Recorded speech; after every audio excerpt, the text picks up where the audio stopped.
And good evening. Yes, we are back. We're back again in X-Plane.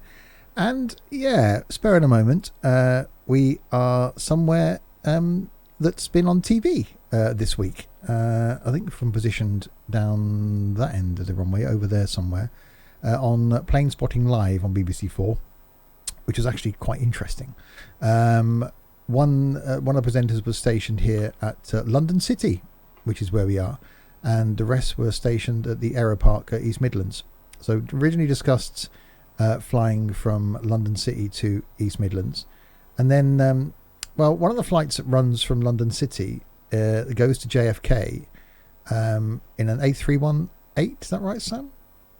Yes, A318. A318, and goes from here at London City to Shannon, and then Shannon to JFK. And it has to stop at Shannon because it can only take off at London City with the least amount of fuel, then refuels at Shannon. So Sam's just said that people go through American immigration at Shannon as well, and then flies on to JFK. So we're not going to fly all the way to JFK in the DA62 because that would probably take a while. But we are going to fly from London City to Shannon over in Ireland. So I'm joined by, that man there, Sam. Good evening. Good evening. And we're both in the same plane, the little DA62. Awesome little twin.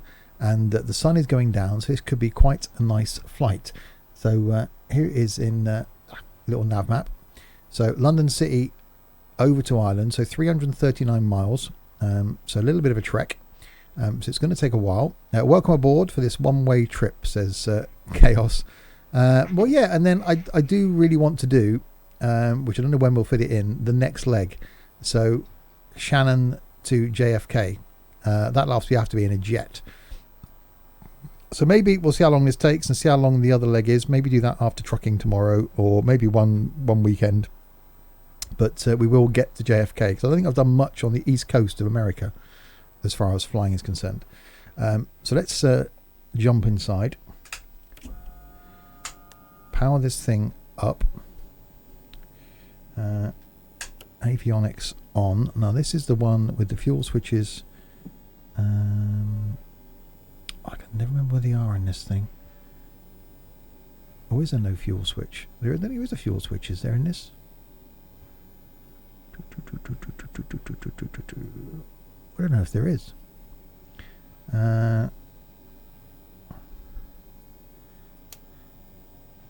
We'll soon see by starting it. There are some just below the throttles. You got your throttles and then your trim wheel, and just below that are your two... fuel, left engine, fuel right engine. feeds. There we go.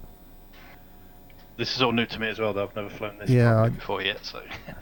Maybe a Saturday afternoon. Yeah, that could be quite cool, Chaos, actually. That's not a bad shout. There we go. So, engine is alive. We got a full tank of fuel, because it's, me. But I think we're going to need it for this trip. So let's have a look at the... so we're not going to Congo because that might take a while. We're going to EINN.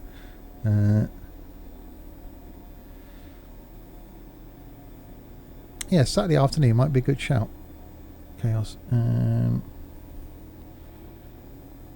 EI.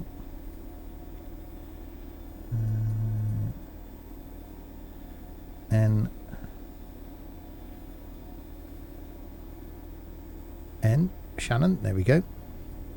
Enter, activate, and we'll see if there's an approach, which there is, and we'll go ILS runway 6. Minimum's off. Activate, yes. So there we go. So we've got an approach set in.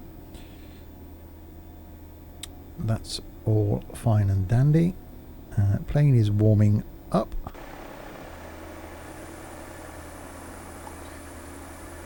Looking rather nice it is too. So I'm positioned right at the end of the runway, which is awesome. So it'll be out and about turn, back over London, probably crossing over. Let's have a look at the route. If I zoom in. So out from London City, up over the Cotswolds, So Gloucester, north of Cirencester, Malmesbury. So here's where I am in Swindon. So north of Burford, over Gloucester, and then out sort of Hay on Wye, and then mid Wales, and over to Limerick. So that's going to be quite a cool, nice little trip. And if you're watching and want to join us, we are on FS Cloud. So there's me and Sam. Not many people around London, considering how busy Heathrow normally is. And there's only a couple of people in and around London this evening. So here we are. I wondered if there'd be more people about because the new scenery from Orbex has just come out for London City as well, but obviously not. No. Right. So I'm ready to go. So it's Barrow. Let's taxi to the end at runway. Brakes off.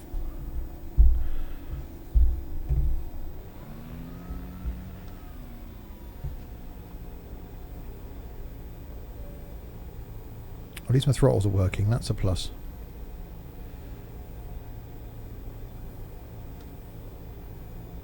So height we've got set, which I'll do in a moment, is a mere 3,500 feet.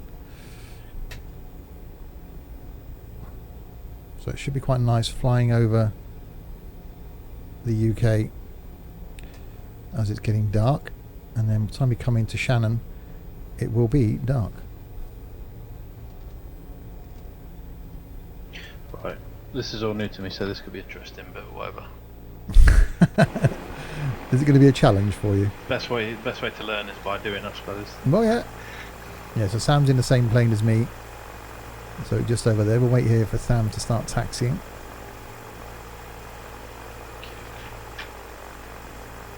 So yeah, stuff like this I normally stream on a Friday night, and we do a couple of hours and then come off again. And the same on the Saturday. I did vow that I was going to start streaming longer on a Saturday for sure. So tomorrow afternoon, maybe doing something. Certainly we're starting the trucking stream earlier. Maybe do something in trucking, join up with the people in trucking, do the trucking stream, and then maybe a late night flight, which we did do a few months back, because it's quite relaxing. Once you're up in the cruise with the autopilot on, you've just got to look at the scenery, which is quite nice. So maybe some spur in a moment trips like this. And once I get programming jets a bit easier, then I could have jumped in a 732 for this, I suppose. That would have worked.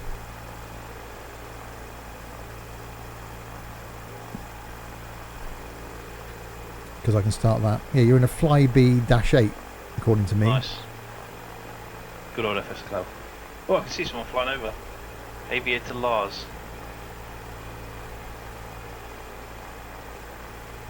Right, so there we go. So Sam's there, ready to go. So in that case then, I will release the brakes.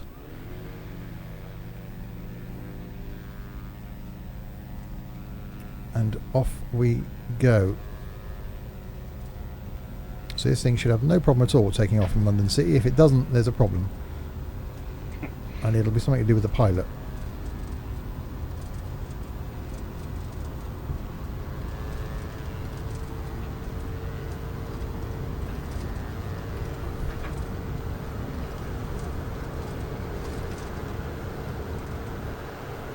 There we go, and airborne we are.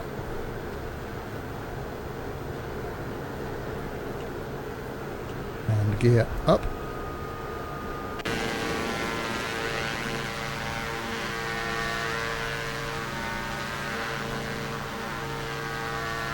So Sam's at the end of the runway.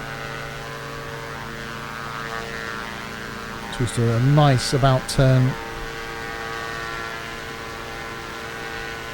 Oh yeah, Aviator Lars.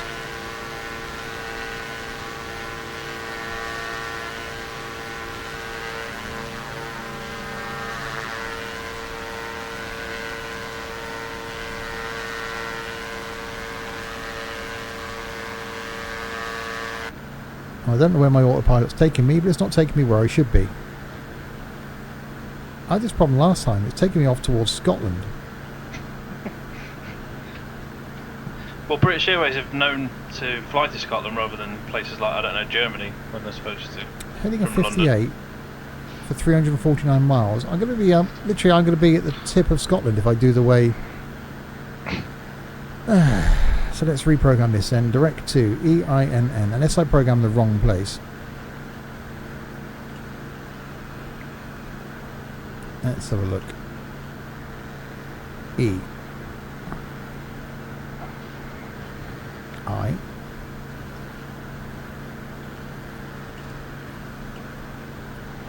N. N. Shannon. Okay. Enter. Activate. Right, there we go. Now we're turning. Okay, now let's do the approach. Select approach. Enter. VDM 06. Okay, enter. And let's go to SHA1. Enter. Minimums off. Loader activate. Activate. There we go. We're heading in the right direction. I just found out something quite good. My T16 stick wasn't set to roll, so I can't turn the front on. Ah, that's useful. I can now, but yeah, that was quite an interesting departure. So there's the Millennium Dome down there. Or whatever it's called now, the O2 Dome, the Dome, Thunderdome, whatever it's called. And this is where, is this where the Olympic Park is, up here? Yeah, it's around that area, isn't it?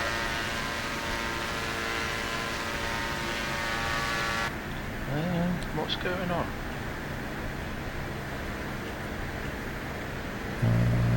All temperatures in the max.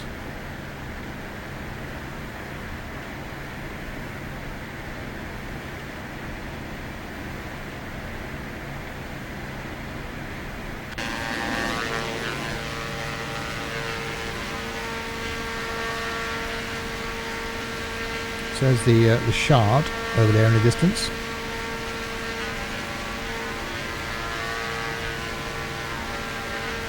Are you having issues back there? I'm just figuring out the hard way how the plane works.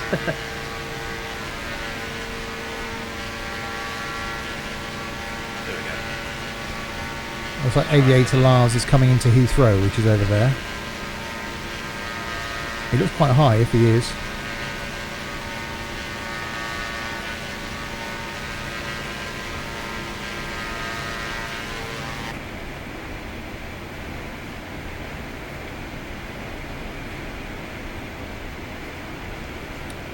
So in the cruise quite nicely at 176. My plane is listing again.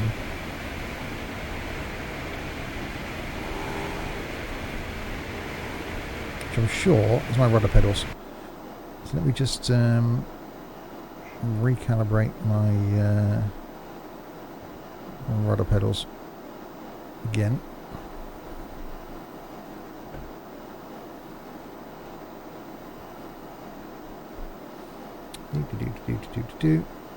And hopefully the plane then doesn't just lean to one side.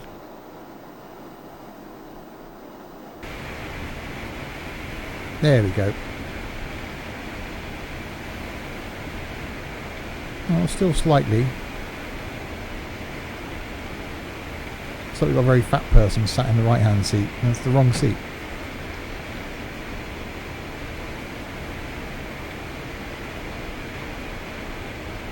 Right, so we are on track. So as we've just taken off from London City, there's Sam. There's me a little bit north because I was heading in the wrong direction at first.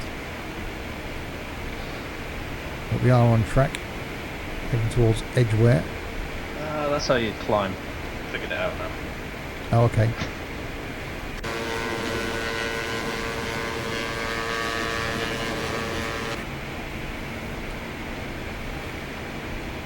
So the sun's going down as we're heading west.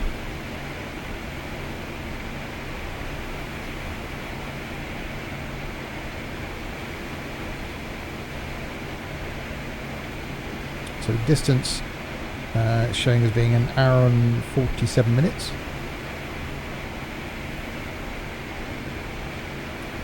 To land.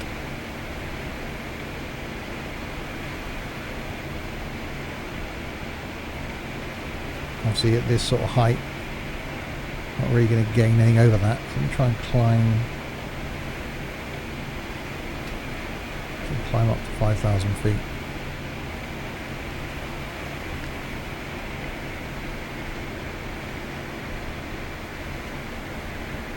Definitely got a bit of a right hand list going on.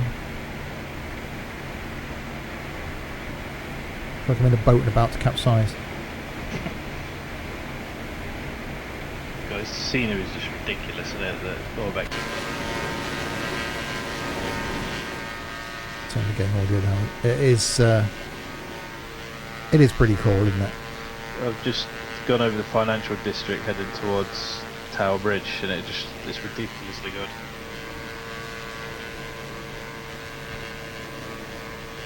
Definitely going to have to buy London City to complete the set. My engine appears to be on fire. Oh. That can't be good. Where are you? I think that's a good thing, really.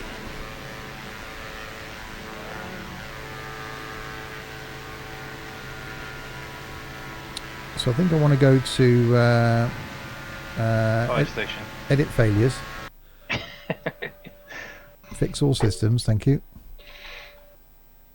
Yeah, my RPM was a little bit. It was 2100, which is just below the yellow. So I'm going to just roll it back a little bit. Yeah, I think mine was maxed out. I think that was my problem. That's not like you at all to do that.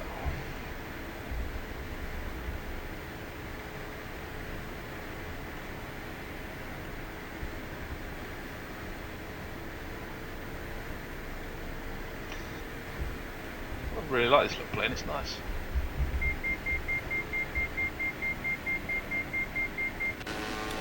Oh god, hang on. My other engine is now on fire. It's going well.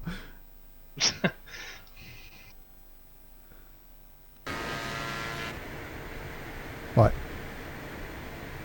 Let me just back it off a bit.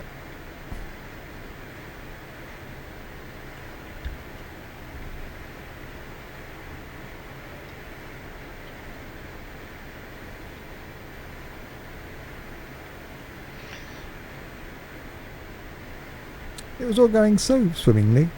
Right. So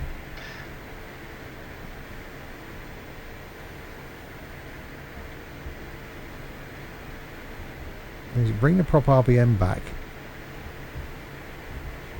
The temperature goes up. Manifold pressure goes up.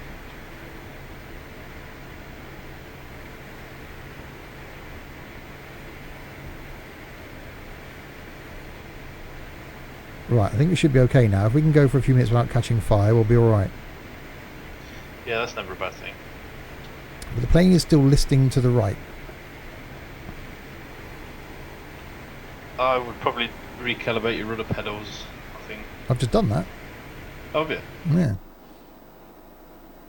I'll do it again. Just having a look, see if there's... You've got a rudder trim gauge just above where your throttles are. Is that in the middle, the red line? Yeah, we'll just recalibrate again.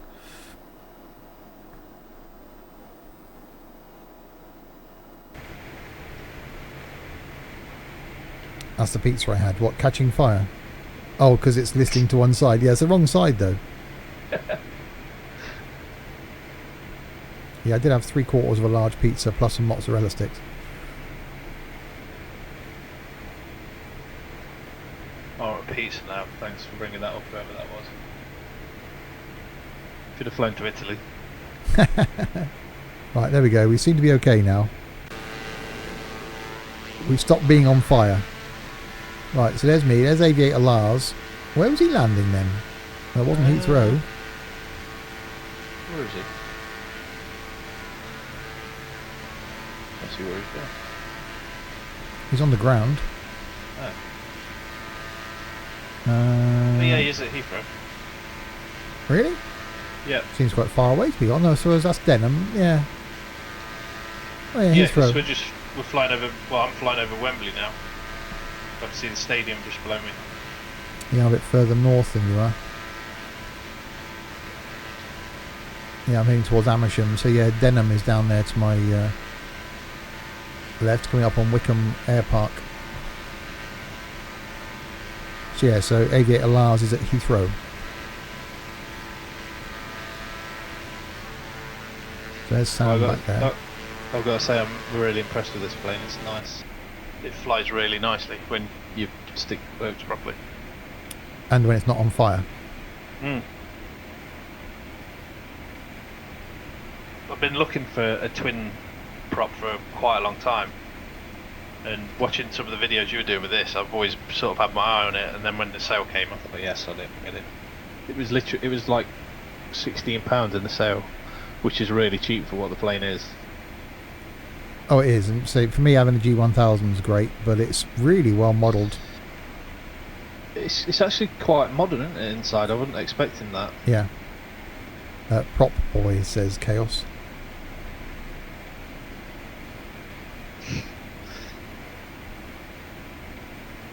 Defrost cabin. Yeah, rudder trim's in the middle. So I'm looking at it right now. It is slightly listing, but I'm going to cope with that. Looks like I'm sinking.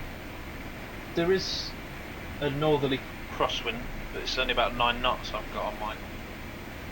Yeah, I suppose. I could be doing just trying to compensate for it, I suppose. And then your props, potentially. I didn't switch my... I'm just looking to see if there's a book for it. Has this thing got prop sync on it? I'm just looking for auto feather or prop sync, but I can't see it. See, this is where we need Chris. Chris knows everything about these things. Operators, master start message, there.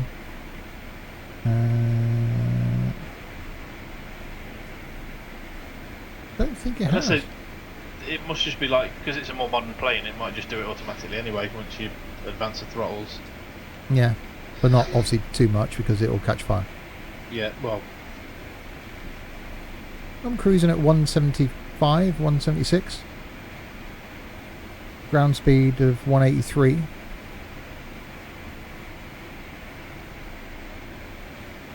Throttle's not quite maxed.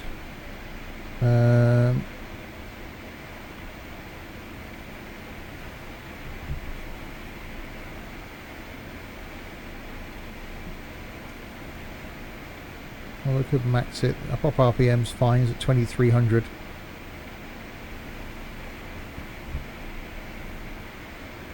I'm just going through all the options. You know, on the X1000, there's so many different things you can adjust on it. I've got a little map on the bottom of the corner now. I've got a gauge that's coming up to show my wind, headwind, and then you can change all the HPA settings. It's quite a lot you can do in it. That's too scary for me. Oh god, I think I might be on fire again. Yeah, was a distance. Slightly on fire again. Green is good. Oh, I did see something about gear / sure this thing would have some sort of fire extinguisher on it. I'm guessing not.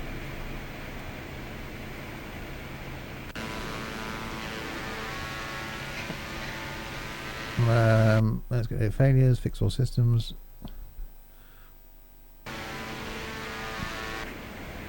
See, I was trying to gain a bit more speed and it didn't end well. See, it didn't work for the Titanic either, so it's never a good idea. No. Okay, so 174-ish is fine. I'll just leave the levers exactly where they are now. I'm not going to touch them. And I've got mine at about 80%, I think. 80% load, which is about 2130 RPM. Yeah, I'm at 20. Just below the yellow. Yeah, I'm at 2230 RPM. Manifold pressure's at 29.6. My airspeed is giving me 157 with ground speed of 168. Yeah, I got a ground speed of 186. And the airspeed of there may be another fire soon. 173. No, it's fine. She's cruising quite happy now. Not quite on fire. Right, so whereabouts are we? Tame. I know that place. So coming up on Tame, then it'll be passing over Oxford, so Kidlington Airport, and then so cross through sort of between Bolton on the Water and Stow on the Wold, past Gloucester Airport, and then out. I see I drove past Kemble the other day when they were breaking a 747, literally smashing it up with a big JCB thing. It was quite sad to watch, but also quite impressive. Yeah.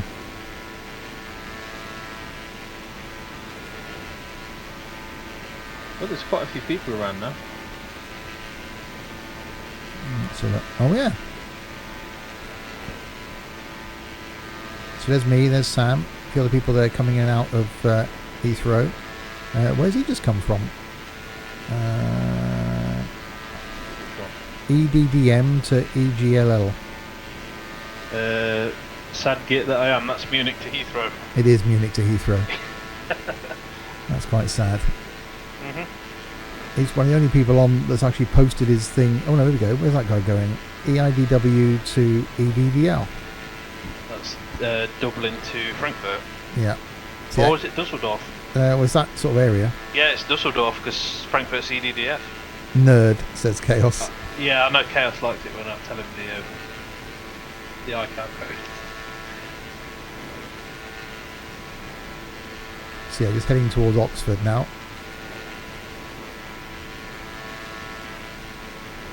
This might be dangerous, but I'm going for a picture upload. Oh god. Yeah, stand by. Actually, that's not a bad shout. I could post one of me on fire.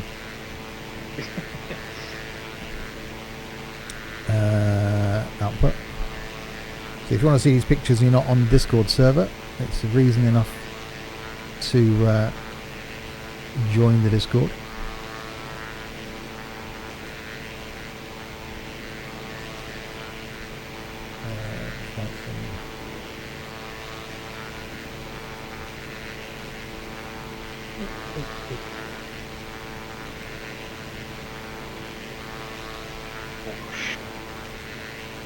There we go. Just posted a picture of my plane slightly on fire.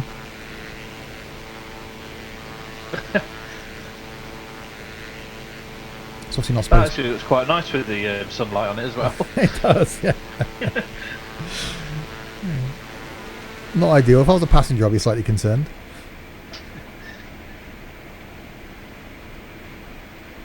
But yeah, I do like this thing. I think it's one of the many planes that Chris Brown has forced me to buy that I've not regretted.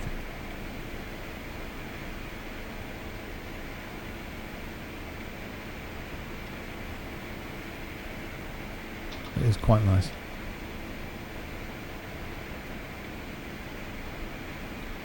So 290 miles to go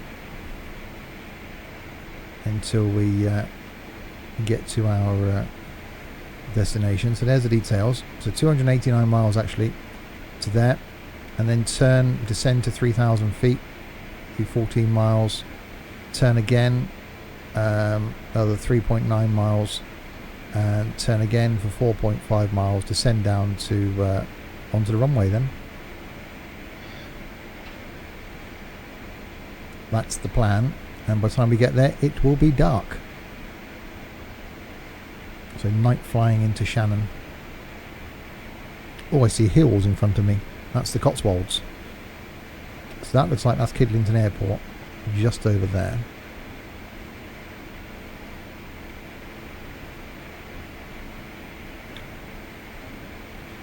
Which I'm guessing is going to be the case. No, that's actually RAF Bryce Norton. Over there. Which is fairly close to me. Was nearly working there last year. Or near there. And so over to my right somewhere. So that's Oxford below us. So Kidlington, there we go. There's Kidlington Airport. Been onto the industrial estate just near there a few times.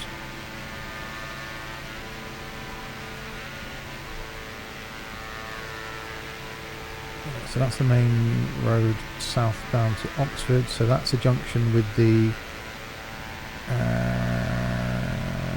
that's a junction with the A420, which is the dual carriageway that goes all the way down and off to Swindon in that general direction over there.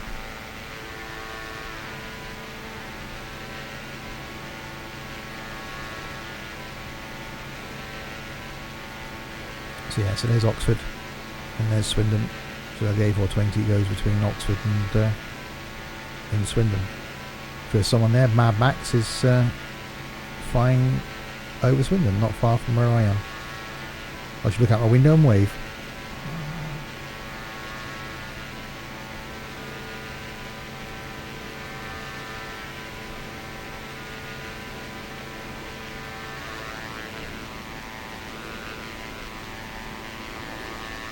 But yeah, True Earth does look stunning. X-Plane looks good when it's getting dark anyway. Yeah. But coupled with the X ambience thing, yeah, it looks like ridiculously good.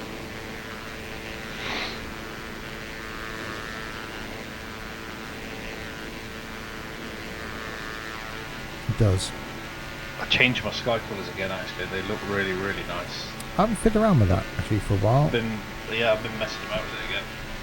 What I was trying to find is there's a weird issue with the time settings. So what you'll find is your cockpit is probably still quite bright even though it's getting dark, and there's an issue between the night light in X-Plane when it darkens the cockpit and the night light in X-Ambience. So X-Ambience will turn the light down for it to be dark, but X-Plane's not recognising that it's still dark yet. I like number 4, but one of them had quite bright lights. Right chaps, I'm off for the evening. Enjoy the flight and catch up tomorrow. Yeah, cheers Chaos.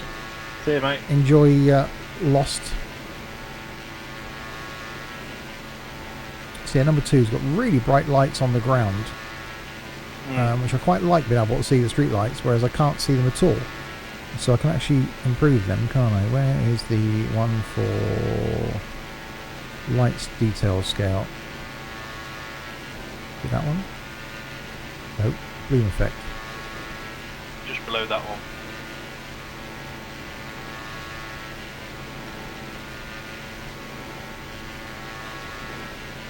I'll post a picture of my settings that I've changed again, actually. Far lights.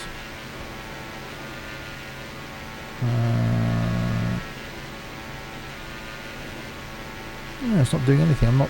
Far lights brightness, far lights brightness. I'm not managing to increase the brightness of the lights on the ground. No, I noticed that on mine. So I unchecked the box, in the global rendering box underneath. Yeah.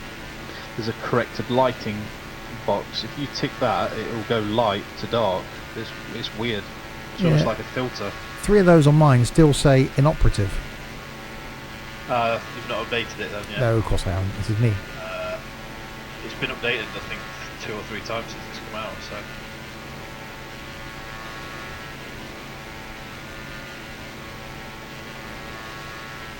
Yeah, so I think I've got the abilities in 2.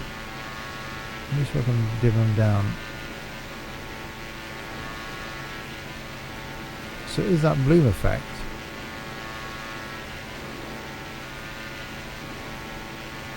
But none of them. Oh, it is. It's the far lights. Okay, so I go back to 4. Is the M40 always that busy? Yeah. There we go. There's loads of cars on it.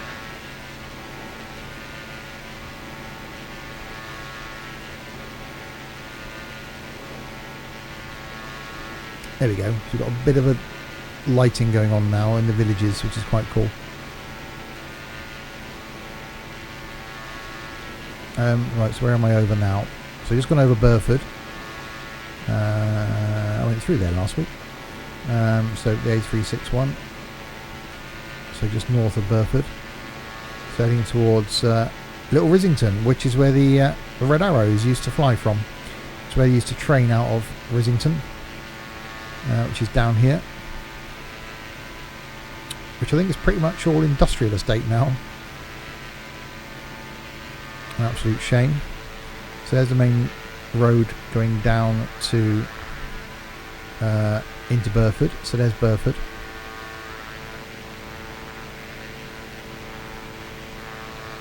Which is rather nice. That's a cracking road across the top between Burford and Stowe. I think there's actually that road over there. I've done some stupid speeds across there on motorbikes over the years. 60 miles an hour, obviously, officer. No faster than that. Maybe with a 1 in front at one point, but you know, nothing can be proved. I did 180 miles an hour on my ZX9R, but I don't own it anymore, so check the license plate because it's someone else's fault. Yes, that was ridiculous. That's one of the reasons I got rid of that bike, to be fair. It's just too tempting. I've done about 165, and that is just madness. Yeah, if you come off at that speed, you're probably not going to know about it. That's the only thing. No, you wouldn't. So I just stick to 650 or just below now. Don't want the temptation. Especially now because there's police and traffic cameras everywhere. Oh, which is good because keep the road safe. Yeah. So there's Bourton on the Water, which is quite nice. A lot of tourists end up there in the summer months. So up into Stowe on the Wold, which is very, very posh. Very, I say, lots of Range Rovers and stuff in around Stowe on the Wold, and heading out towards Broadway, and which is the bit of the country. Broadway was actually modelled in Forza Horizon 4, which is just there. It's up to Stowe on the Wold, turn left, and you go through Broadway Village, which is really nice, really picturesque.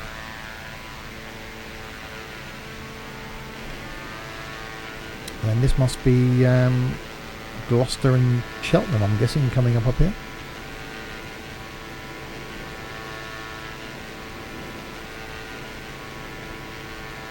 It is. So approaching Gloucester.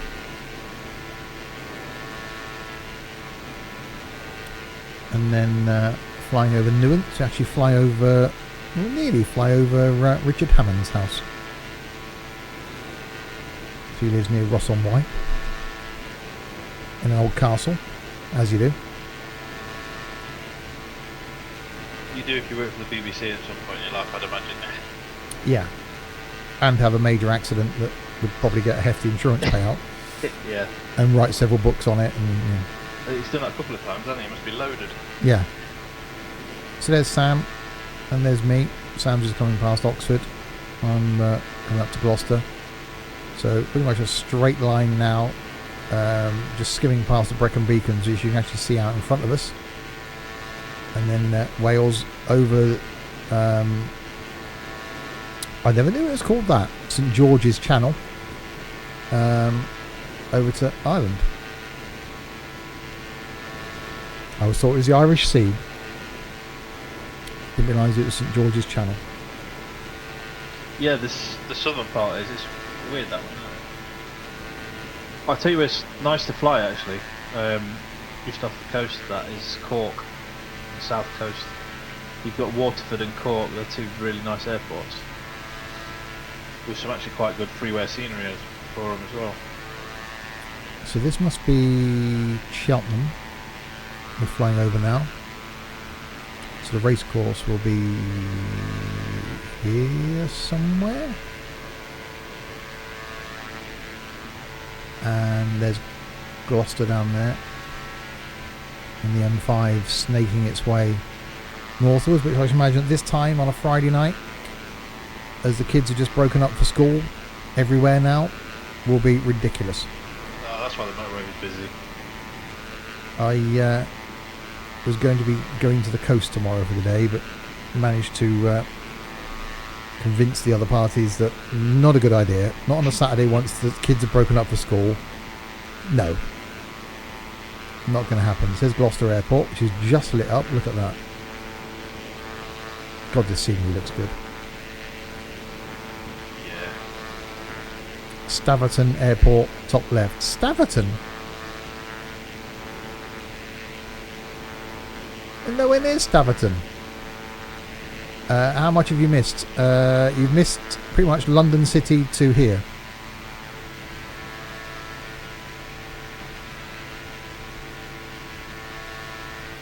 So there's Gloucester Airport. Is that GCHQ? It is. No, I thought GCHQ. Is that Cheltenham?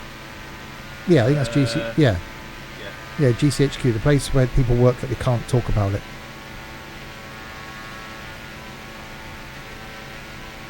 It's called Steventon Airport. Is it?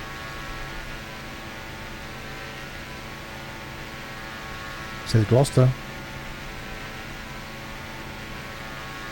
It's Gloucester.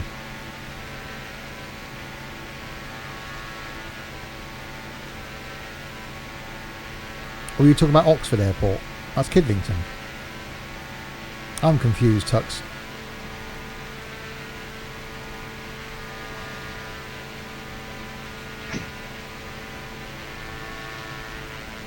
So heading towards the Brecon Beacons now.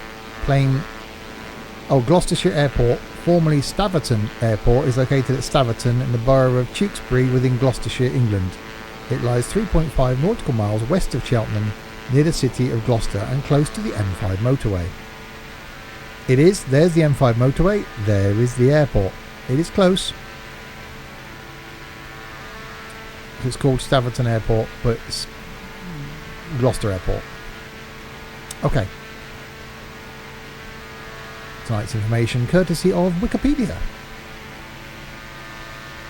There you go, according to Wikipedia.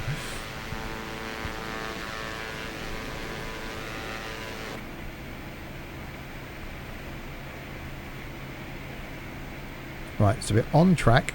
So we're following our line, which is great news. 248 miles to go. Hour and 21 minutes, apparently.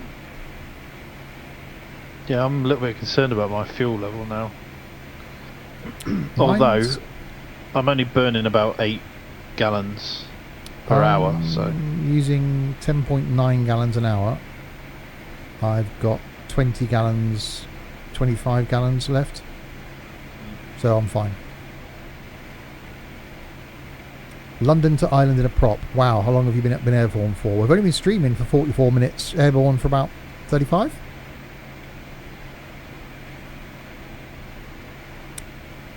If it was quicker to get the 319 fired up and ready, I would have done it in the 319, but that would have only taken, what, an hour? And we wouldn't have seen much. You don't get to see all this when you're at 30,000 feet.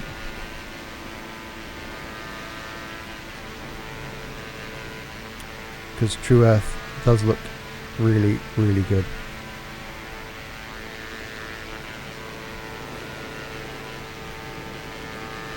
Too long. Definitely a worthy investment.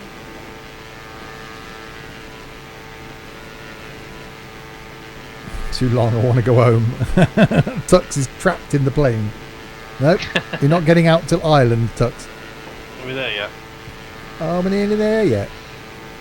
My journey is actually not too bad because I'm halfway down a pint of Guinness, so cheers. Yeah, I'm halfway down a... What size is this bottle? Litre? Oh, it had a litre of orange squash in it. It's now got 700ml of orange squash left.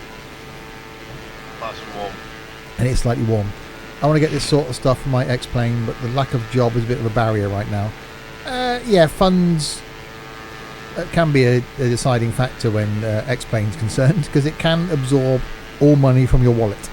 It can, although you can get really, really good freeware stuff for it. There's a UK scenery that's free. I might have put it on the mod thing. Let's have a look in there. It's similar to this, but obviously not quality-wise. It's not as good, but it's still very good. It covers the entire UK and puts landmarks and stuff in there, which is cool. And like I say, it doesn't cost anything. I just realised the downside to my streaming on a different PC is that someone's followed me on Twitch, which is great, but because I haven't got the sound from that PC coming through to me, I can't hear the notification. So it pops up on screen saying Abacas is now following me on Twitch. Thank you for that. But because I'm streaming on a different PC, I can't hear it anymore. Whereas I used to hear it in my headphones when someone subscribed, followed. I'm going to have to try and work out. I think I can do that. I can feed that back into. Oh no, because you'll then hear it back. No, that's right. We want to be able to do that, don't we? I'll have to do that tomorrow. I'll take some audio out of that PC, put it into the mixing desk, so I can then feed that back.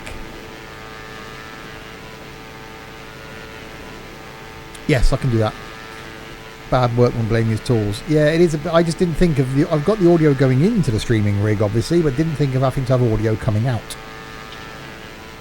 So that's an easy fix. I can do that tomorrow. And because it's the notifications are on the TV above me, I'm not actually looking at it all the time, so I couldn't see that anybody's followed or anything. So apologies, but I will correct that in time for. Who was asking about the GB series? LTZ Suburban.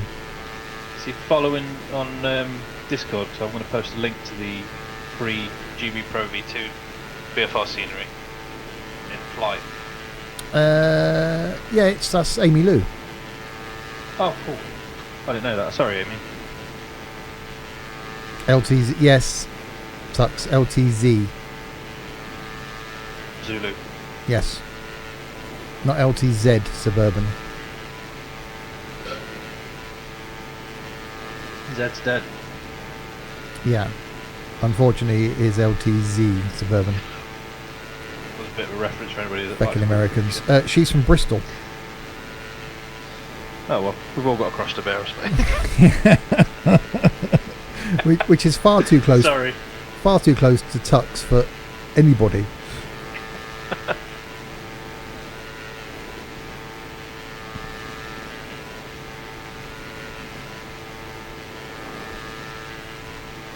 Yeah, that GB scenery, I used to use that before. Obviously, I'd probably still use it now, obviously, if this had not come out, and I've got no control over my credit card. It just got a mind of its own. But yeah, pretty much though, everything that comes out that makes X-Plane look better, there is a version of it free on the org, which is what's pretty awesome about it. So you could make your X-Plane look unbelievable for nothing. Right, so we're pretty much approaching Hereford. I'm trying to catch you up, but I've got a 9-knot headwind now. It's not helping. So that's when it starts getting a bit hilly now. So we're coming up on the Welsh border.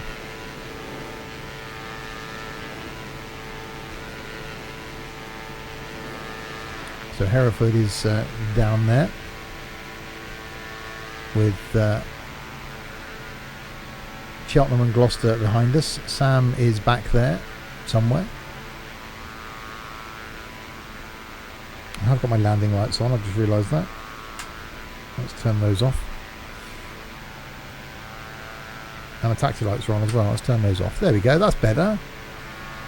You should technically still have your landing lights on. Let's turn those back on. Below 10. Mind you, unless if your engines are on fire, you'd be quite noticeable over towns anyway. Yeah, exactly.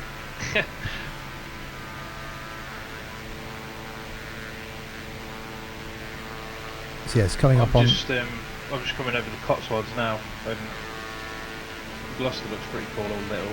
It does. Never thought I'd say that before. No. There's someone who occasionally works in Gloucester. It's the best view of Gloucester when it's behind you going up Birdlip Hill. 57 Bel. No, yeah, it's suburban. You'd like a nomad.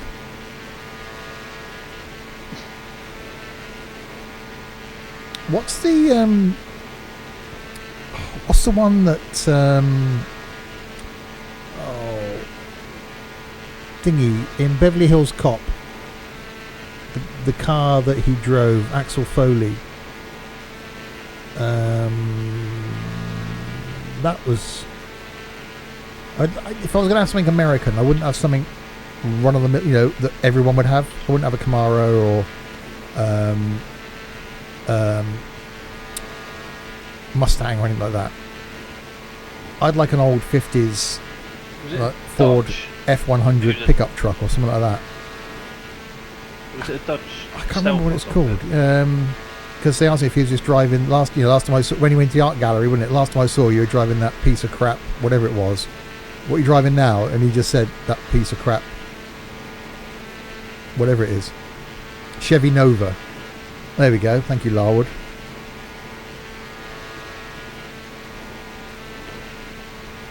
Yeah, I'd really like an old American pickup truck. If that was what I was going to have as an American car.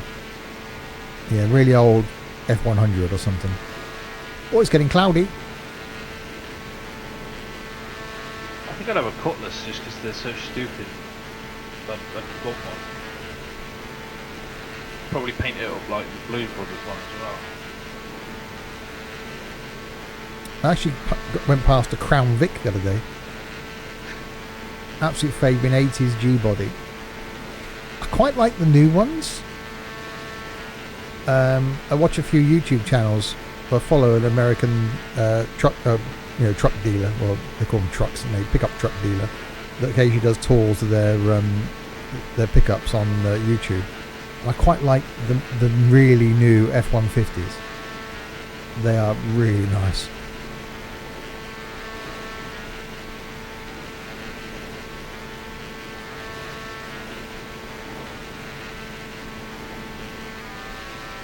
Right, so we're now just about to cross the Welsh border.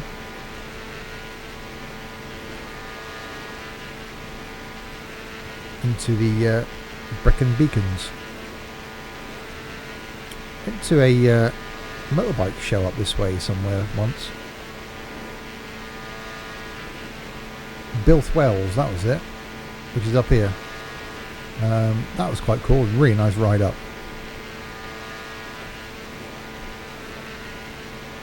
So yeah, just approaching Hay-on-Wye, which has got the literary festival, I think, isn't it?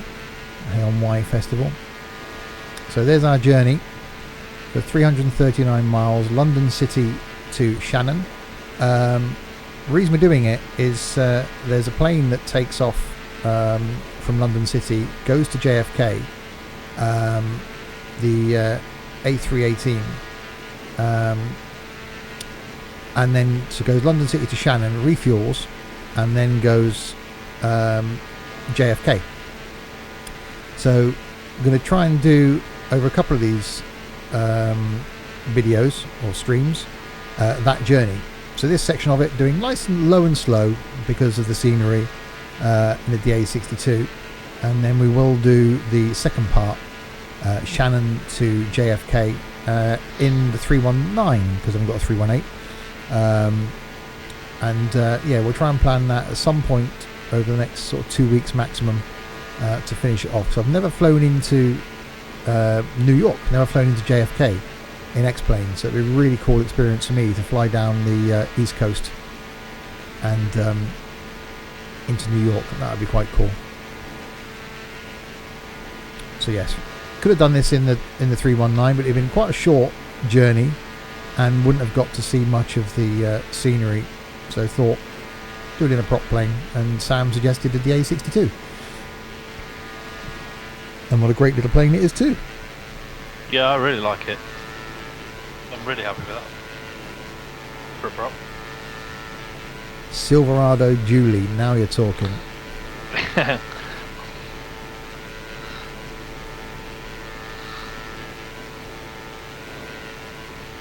But I'm getting quite a lot of turbulence. You could do Bristol to JFK. Great trip when you have nothing but time. Well, yeah, there is that, I suppose. Yeah, they used to do it on the 757. In fact, I think Amy was doing that on the 757, weren't you? I'm sure she used that just flight free one to do it. Yeah, I haven't really done much long haul because, we said this before, that streams for flying are great in jets when it's all about the preparation, taxiing, the taking off, and then the landing, taxiing and sort of shutting down and stuff. But the bit in between is where there's not a lot happening. You're not seeing a lot. So a long haul stream isn't fantastic. Unless you've got a lot of you in voice and there's a lot of conversation going on and a lot of people in chat, it makes a difference. Time goes quickly. So this being a couple of hours as it will be, we've got the advantage of this awesome scenery.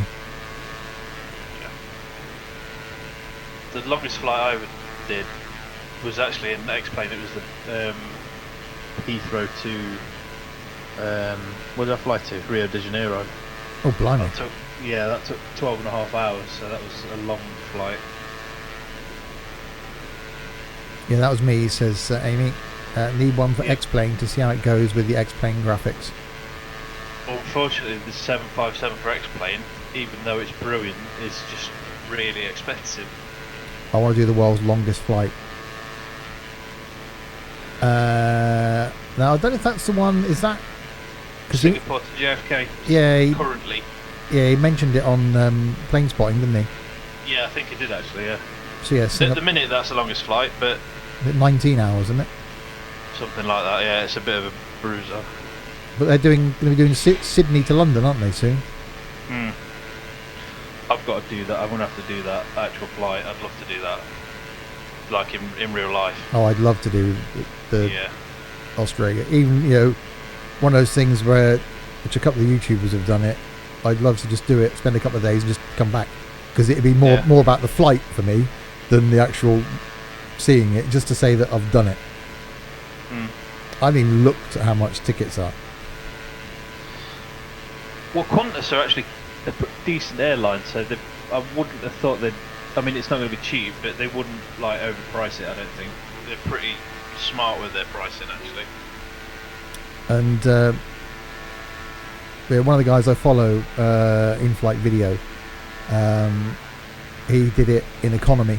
Actually, I think he did 2 of the world's longest flights back to back. It's like, wow. Yeah, he did. It was like 70 odd hours, wasn't it? I remember that one. And then he did around the world in 80 hours, which he could have done quicker. If he hadn't spent time in California, he could have knocked another 10 hours off that, I reckon.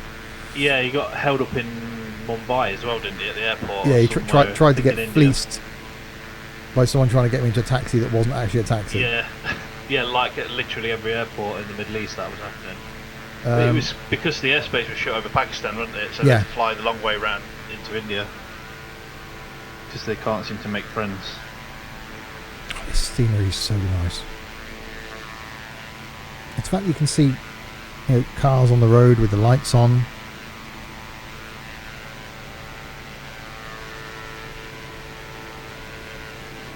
And just the right amount of lighting, because it's not quite dark, which it isn't here actually. It's getting there. So yeah, it's one of those things that we've talked about before. I'd like to do almost like a relay race around the world. If there's enough people in the Discord that would be into flight, and you could arrange it in advance. That would be cool. Yeah. That's the world's biggest game of pass the parcel. There we go. So I just have to ban someone. Yeah, so you could start off from, say, London Heathrow and do a relay race, sort of relay around the world. So someone did London Heathrow to, say, I don't know, Edinburgh. And then someone was waiting at Edinburgh. So like we did when you did that thing with Chris, delivering the plane. Yeah, that was cool. Yeah, he dropped it off in the Azures, didn't he? Yeah. And then I took it over to, where did I fly to? Austin. So when I met him, when I landed, his plane was actually sat there waiting. So you could do that in FS Cloud, so that someone flew London to Edinburgh, the next person sat waiting at Edinburgh, who then flies Edinburgh to wherever, Iceland, Canada, or whatever. Yeah. The next person sat waiting, and then you just sort of leapfrog around the world. That would be quite cool. Yeah, the good thing about that as well is you don't have to pick a prop or a jet. You could use whatever plane you wanted. Yeah. Use small legs or long legs, or as long as you know that you get there, you have to sort of pre-plan it to be able to say, right, I'm going to be at the next pre-assigned airport at this time. Yeah. So the next person after you is there ready. That would be quite cool. That does sound quite a lot. Because people could get, because not everyone would want to do a long flight. People wouldn't necessarily be available at all times of the day, because if you did it at a weekend, people are busy. Because it'd take a while to get around the world. It may even take a few days. But if you did it over like a bank holiday weekend or a long weekend, and had enough people interested in doing a leg or a couple of legs, I think that'd be quite cool. Yeah, I mean, I've got all the plane. I'm happy to do like a ridiculous flight, like a 12-15 hour one. But you'd have to plot a route. 747 or something. Yeah, you could plot a route that went across sort of a lot of land, so that if people only wanted to do an hour's flight in a 172, they could. Yeah. It's only something worth thinking about. Maybe if we've got a bank holiday weekend coming up, something like that, just to get a few people involved that in the community that perhaps haven't been so far. Yeah. You can't just point and laugh at us when we crash. You have to help us and join us as well. There is that. It's not fair. I think I see C. You can't just laugh at Chaos's accent that he's on fire most of the time. And heading in the wrong direction most of the time. Yeah. Actually, you can laugh at that, because that did make me laugh that time we did that. Where did we take off from there? We were flying south coast of America, weren't we? Then Chaos was... Is it Miami or something like that, wasn't it? Yeah, I don't know actually. We might even have been like in the swampy bit. Oh yes, it was, wasn't it? It's when we're going sort of Everglades sort of way. Yeah. When we're doing the Cross America trip, yeah. Chaos was flying to Cancun for some reason. Yeah. There is a clip of that somewhere. I had to clip it because it made me laugh. I genuinely was crying. I had to take my glasses off and wipe my eyes with it. That was so funny. Right, so you're approaching the coast of Wales. I'm approaching the coast of Wales. Sam isn't in Wales yet. No. So a few people... I'm pushing it as hard as I can, but it's just... I'm getting 174 max. I don't want to catch fire. No, well, once we get a bit closer, I'll back off and give you a chance to catch up. I'm always surprised with this, how few amount of people, that's not good English, are actually in FS Cloud. There's 75 people globally. Yeah, it's not a lot, is it? In FS Cloud. And a few of them in Ireland. And one taking off, so he's doing Liverpool to Belfast, I reckon. It's a flight I did last year. So yeah, the coast of Wales beckons. Oh god, here we go. London to Edinburgh, to Reykjavik, to Toronto, JFK / LaGuardia, to Miami, to Dallas, to O'Hare, to Seattle, San Fran, Hawaii, Tokyo, Moscow, Beijing, Cairo, Rome, Istanbul, Prague, Berlin, Barcelona, Paris, London. I think that'll work. That's a good shout, to be fair. That's quite good. So how many legs is that? So that's 1, 2, 3, 4, 5, 6, 7, 8, 9, 10, 11, 12, 13, 14, 15, 16, 17, 18, 19, 20, 21 legs. They're all on Join FS. Yeah, Tux, we've got Join FS. I think that was the one, wasn't it? But just couldn't get it to work. Yeah, me and Chris sat on that for about 2.5 hours a few months ago at East Midlands, and it just would not play ball at all with it. It just couldn't get it to work. But, I like the simplicity of FS Cloud, because I like this little pop-out window thing that just is easy to see where planes are. With Join FS, it's actually opened up another browser window, which isn't the end of the world, I know. But this little map is just so cool with FS Cloud. Join FS looked great because Sam would see me in this plane with this livery as well.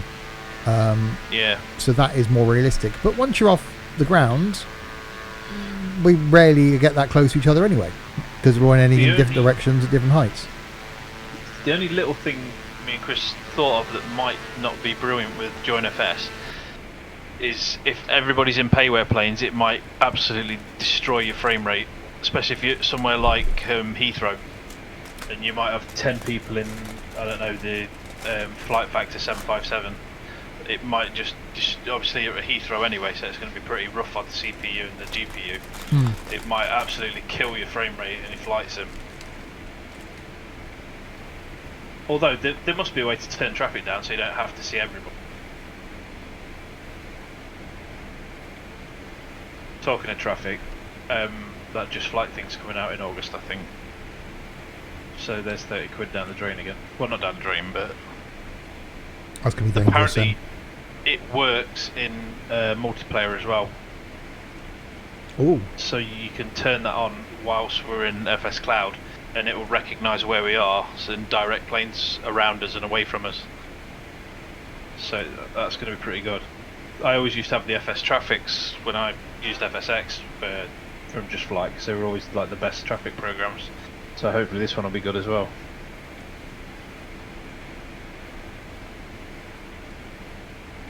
That's quite cool. Yeah.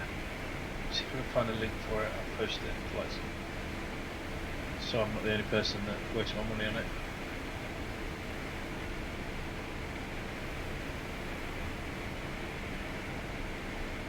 See, this is a problem. I'm looking at my browser, and 90% of the bookmarks I've got are Flight Simulator websites where you can buy stuff. So this is where I'm going wrong. I've still got the Farm Sim one on mine, which I'm still so tempted. Farm Sim for me is like this. It's just so relaxing. But I think it's a winter thing. A bit like this is. I think we'll get more people doing flights in the winter because they'll want to sit in front of the PC because it's damp and cold outside.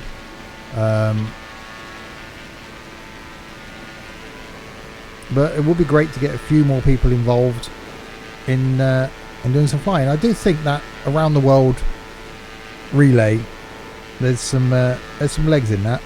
I think that could be quite cool. I've not actually flown to Seattle yet in X-Plane, which is something I do want to do, but I want to get that scenery. Obviously, they've just brought out the True Earth Washington, which will cover Seattle and stuff.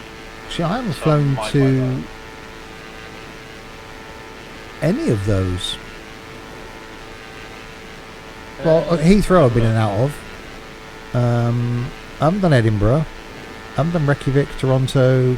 Yeah, you done Reykjavik. We went to Reykjavik on the way back. Yeah, yeah, on the way back. Oh yes, we did. Yes, America. yes, yeah. When I was in the thingy. Yeah. Yeah. Yeah, that. The thingy. Yeah. That's the one. So JFK, Miami. Oh, we've done Miami. I've done Dallas. I've done Seattle. Not sure. No, I don't think I've done San Fran either. Definitely haven't done Hawaii or Tokyo, Moscow, Beijing, Cairo, Rome, Istanbul, Prague, Berlin, Barcelona, Paris. I think I've done. That'd be quite cool. See, the cool thing is because she's put 2 Londons, you could start at Heathrow and end up at Gatwick, or vice versa. So you don't have to end up at the same, unless you want to end up at the same. Well, yeah, you'd want to end up at the same place, really, wouldn't I suppose, yeah. I think the only ones I've not been to on there are Seattle, Hawaii, Tokyo, Beijing. The rest of them I've been to. So yeah, you might look at that. Maybe do something like that over the bank holiday weekend we got coming up in August, and see if we can start on the Saturday morning and see if we can get round the world by Monday evening or something, and just see what people we've got that are available. List do a little spreadsheet with the start and finish locations, roughly how long it would take,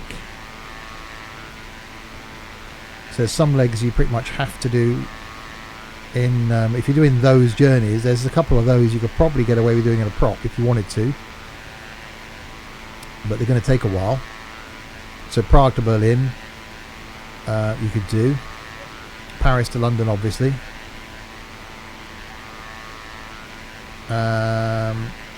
Yeah, Hawaii is the big one, isn't it? Hawaii to Tokyo. I wouldn't mind doing that. San Fran to Hawaii and Hawaii to Tokyo. I'll put my name forward for that one actually. That sounds like I'd like to do. I'd probably do it in the A330. So that the pain thing is that if you want to do it so that when someone lands, the other person's there, so you're both there at the same time, and that person can't go until you get there. There could be some that are like 4 o'clock in the morning, so you'd have to work out timings to make sure that it suits everybody. Yeah. So the long legs you want to do overnight, really. Well, that'd be quite some planning. That'd be quite interesting to look at that. To work out the... There we go. Amy, you're not working. Work out the distances between each of those. And then how long... What legs would be doable? I reckon if you're talking 500 miles or less, you could do it in a prop. Be a while, like this is 340 miles. Anything over 500 miles have to be a jet. So how long would it take? And then realistically, if you started at, say, I don't know, 9 o'clock on that Saturday morning of the bank holiday weekend, could it be done by, say, 9 o'clock in the evening on the Monday? Look at Steve barking orders. Not barking orders. I'm saying Amy said she's not working and wants to make the fill of time.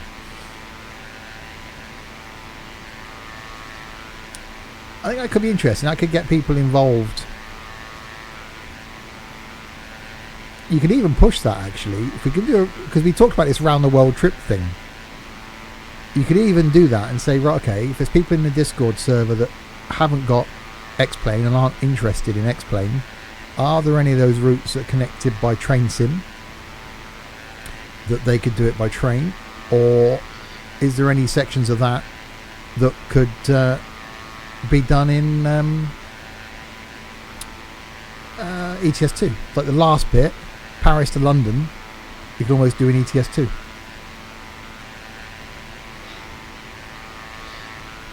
I'm looking at circumnavigating. By the way, don't go on Google and put London to London and then circ, because it doesn't come up with circumnavigation first. Okay. Which is odd. And I mean, I don't know, maybe a large Jewish community in the London area, I'm not sure. Yeah, London anyway, to Edinburgh can be done in train sim.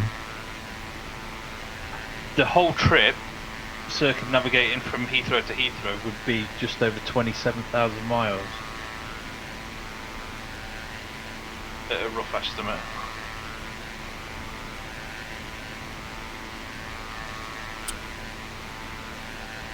So that's going to take a while.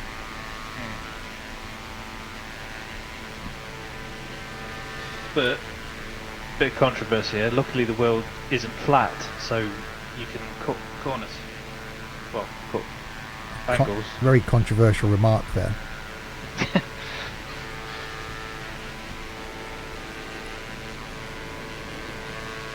Right, so we're out over the sea, or channel, whatever the hell this thing was called. St George's Channel.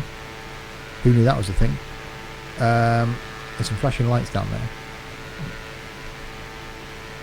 The world is flat, for goodness sake, says Tux. Well, yeah, James, the thing is, we have this discussion every couple of months. We come up with this fantastic idea of circumnavigating the world in various sims, and it just gets overly complicated. So as much as, yeah, London to Edinburgh in train sim can be done, I'm just trying to think of trying to get people included in doing this sort of trip thing. That flying is going to be the easiest thing, because you all land and take off from the same location. That's the simplest thing, isn't it? And you can do it in any sort of aeroplane you want.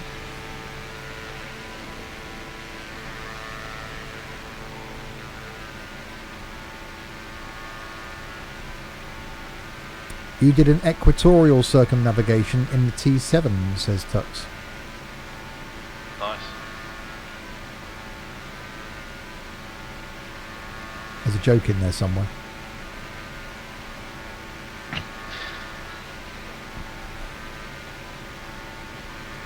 I was trying to think of something to do with Jewish and bar mitzvahs, but I won't go there. Well, I was going to say, it's not the one about the guy that got sacked for keeping the tips, is it? No. No, not that one.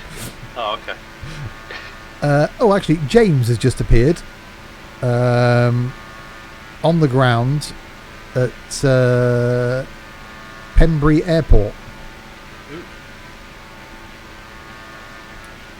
So south coast of Wales. And knowing James, he's going to be some sort of fighter aircraft or an old Spitfire. I was going to say, where's Szymanski and the SR-71 when you... That could get around the Earth pretty fast. I think he's on some sort of sailing dinghy because he keeps Snapchatting me pictures of boats. I think he's soon to become part of the Austrian army. Oh, nice. Or military service. I think it's one of those things you've got to do, military service. Yeah. I'm glad that wasn't around when I was younger. I'll tell you what, it's probably a shame it's not around now with the little scroats running around. Well, that's true. Although, would you really want them representing your country in the army? I don't know. Well, the army sorts you out, apparently.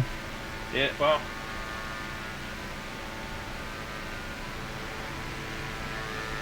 It seems to take a long time. Am I slow? How fast am I going? Oh, I'm doing 176. It seems to take a long time to leave the coast of Wales. Yeah, I've been looking to sea for ages now, it seems like. And there's some really dark clouds coming up in front of me.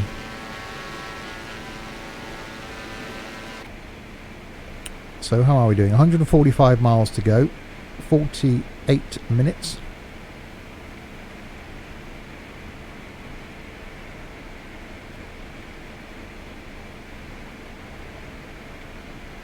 Fuel-wise, doing okay. I might climb just to get a bit of extra speed because I've got an hour and 15 minutes left yet. Blimey, how are you doing half an hour behind me? I don't know. Well, I didn't catch fire. Well, that's, yeah. I don't know what's causing that, to be I've honest. got 47 minutes and 28 seconds. Right, I'm going to climb a bit and get some speed. Yeah, I'm not flat out. Because I dare. I reckon. Because flames follow when I go flat out.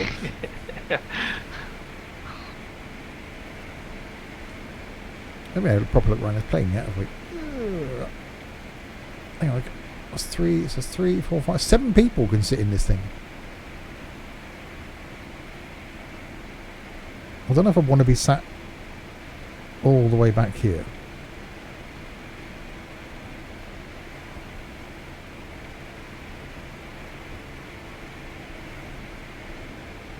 Oh, wow, it doesn't like that. I don't know, it's not a bad view, I suppose, but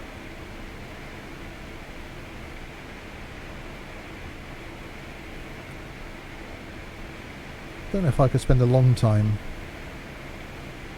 It's again one of the videos that was posted by actually Diamond Corporation.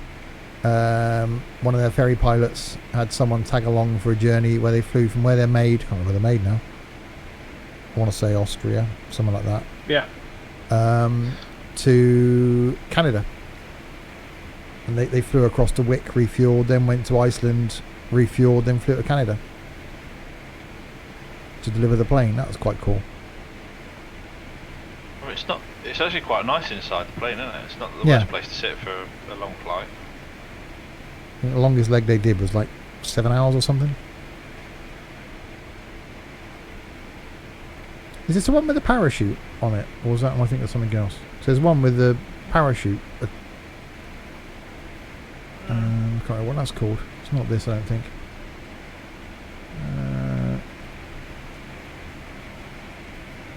So there's the oxygen, just in case.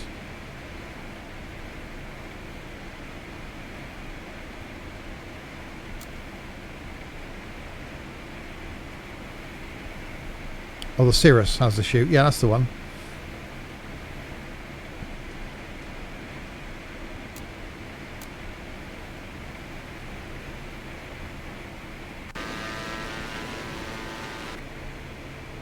Yeah, I've seen a couple of videos on that. So that's quite, because one of the obviously when you're taking off, you see, right, with not any problems between here and the end of the runway, we'll land. Anything above that, we'll look at aborting or whatever, and anything above a certain altitude, we'll pull the parachute. It's like, that's quite cool.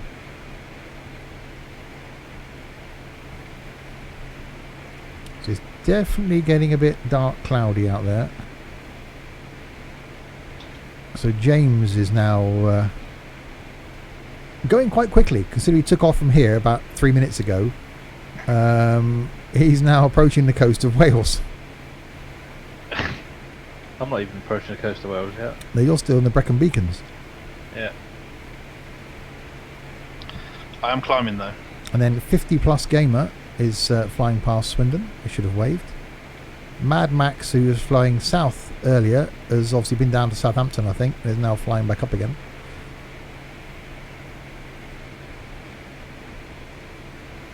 Who's that? Whaley is up there, coming into Dublin.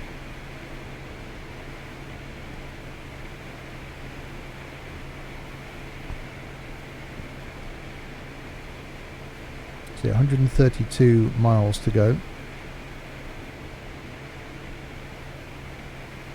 As soon as we get over land, I will slow down, give Sam a chance to catch up. I'm going 95 throttle. Not sure how much of a good idea it is, but You'll be fine. What can possibly go wrong? If you hear a warning buzzer and one side of the plane starts getting bright, you may have a fire. I talk from experience. it's just flickering on the yellow. It's just sort of letting me know it doesn't like that, but Yeah, I'm doing okay. I'm at 29.6 manifold pressure, 2230 RPM. I think though, the temperatures currently in the UK probably didn't help your cause with the temperature of the engine as you were accelerating, because they already would have been quite warm. That's true. Oil temperature's just at the top of the green. Oil pressure's at high. I don't know what that is. CHT. It's quite high.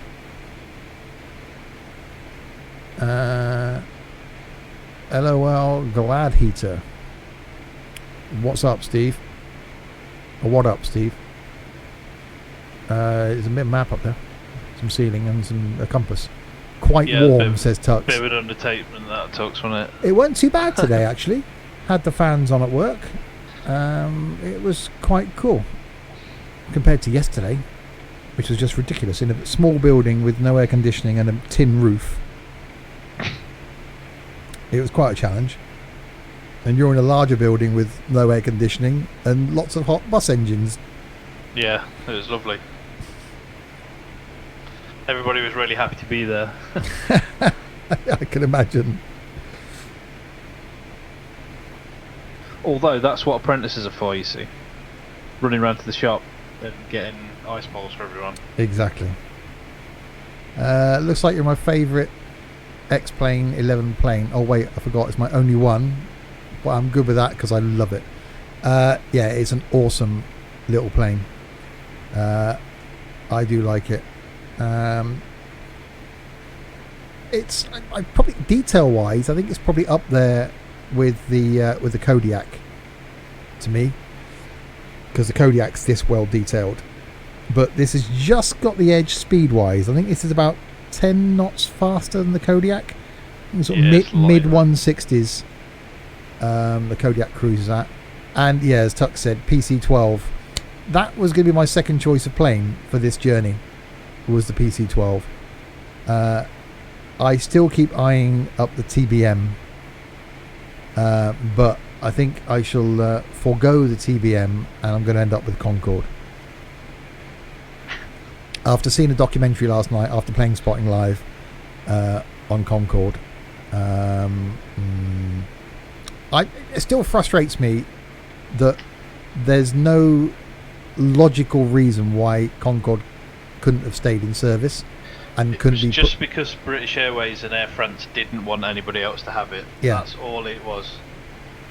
Which is ridiculous. Richard really, Branson wanted to have them run the service and make a loss on them quite happily, and they went nope.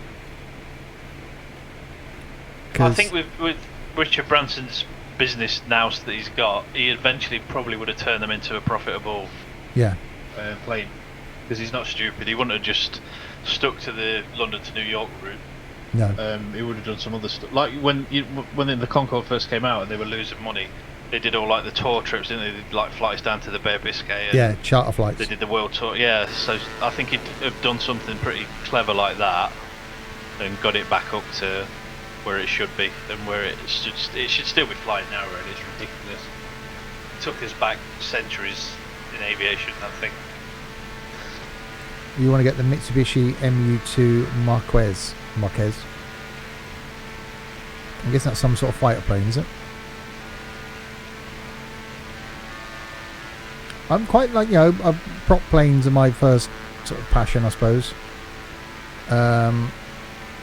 But I'm sort of starting enjoying jets. It felt like centuries, Tux, yeah. I've still got that little gap for a regional jet. It's a massive beast of a twin turbo. Really? Not heard of it. Let's do the Google. Mitsubishi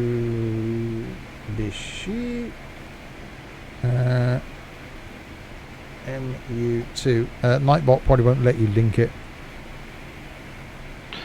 No, he won't, because he didn't let me link anything because he's an arse. That's quite nice.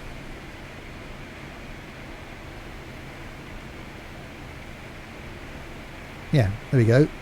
Get on there. The Mitsubishi MU2, Japanese high-wing twin-engine turboprop with a pressurized cabin. It's almost like a modern version of the Twatter. That's quite nice. If you like that, Steve, I'd advise against going anywhere near Aviation. Okay. Especially if you've got $34.95 in your pocket. I got paid yesterday.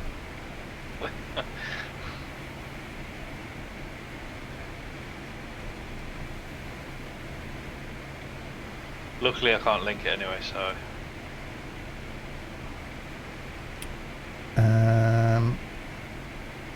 Okay, so click on aircraft. Jet Stream 32, Duchess, Mentor, Sundowner, Cessna, DC3. I've still got a hankering for a DC3. Holy crap. Yeah, so that's a thing.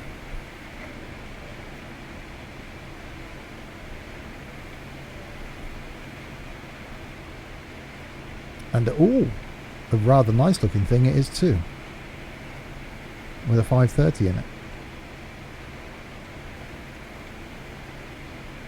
Not as versatile as the Twatter. I've got the new version of the Twatter that I haven't installed yet, that I haven't flown yet,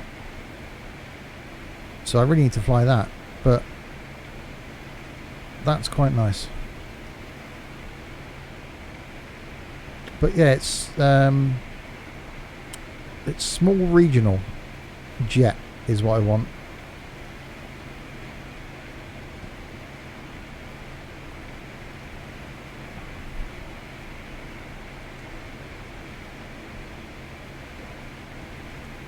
Oof, not the CR. See, look, there you go. A hot start TBM 900. But that's so similar to the PC12 and probably not a lot of difference in speed to the PC12. Although Chris Brown was flying that Turbo Beaver. That was quite nice. You want an Embraer Falcon, you do. Yeah,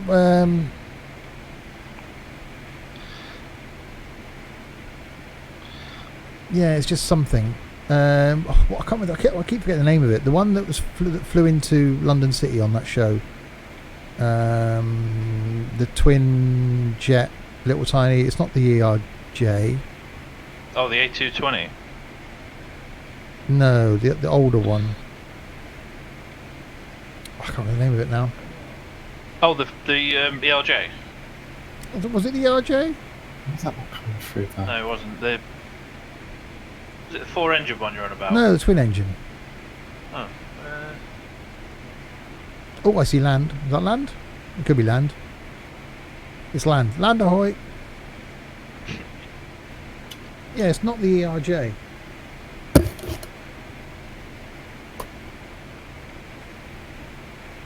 There was the Dornier jet that came in. The British Airways one. That looks very similar to the Avro liner. Avro. That's 4-engine one. No, but there's a 2-engine one that looks the same. That's Dornier. Or Dornier. Good evening. Hi, James. Yeah, James. Look to your left and up a bit. I don't want to, I'm scared. That's the Dornier. I don't really want to look to my left because Swansea's there. So There's one thing I will say though. It's extremely hard to match your speed because you're so... Oh, hang on. I ended up in a bus talk room then. I was like, what was that? What? Oh god, buses. Well, no, it looked like... I can't remember. I can't describe. It looks like that CRJ. Hang on, I've got to get this out of my head now.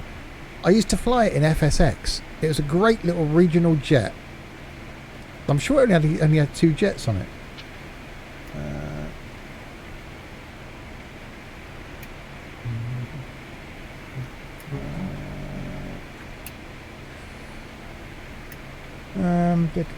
Airbus, no. The one on the other night, the British Airways one, was the 328 jet version, I think. I want to say ERJ, but it's not. Let me find a picture.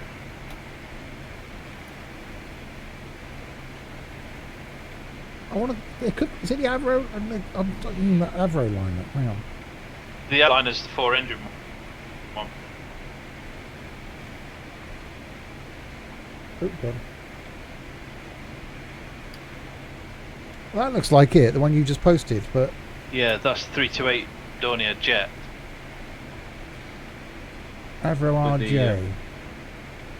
Yeah, that's the 4-engine. It basically looks very similar to that, but it's a 4-engine version. RG85. It could be that. I used to fly it in FSX.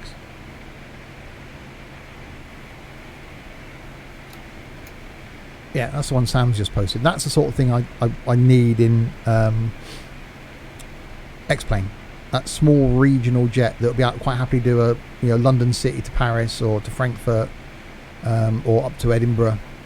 That's going to be hopefully easy to get off the ground and fly. Hopefully. Right.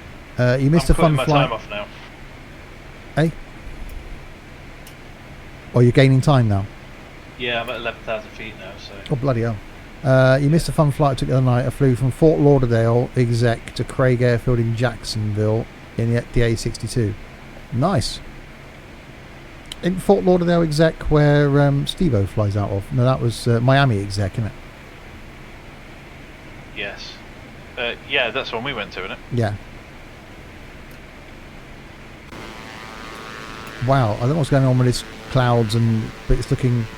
I might have to descend, I think. Yeah, there's some towering clouds in front of me now. That's concerning me a little bit. Fort Lauderdale exec is correct, and also Upper Lockhart, yeah. I do like Steve-O's videos.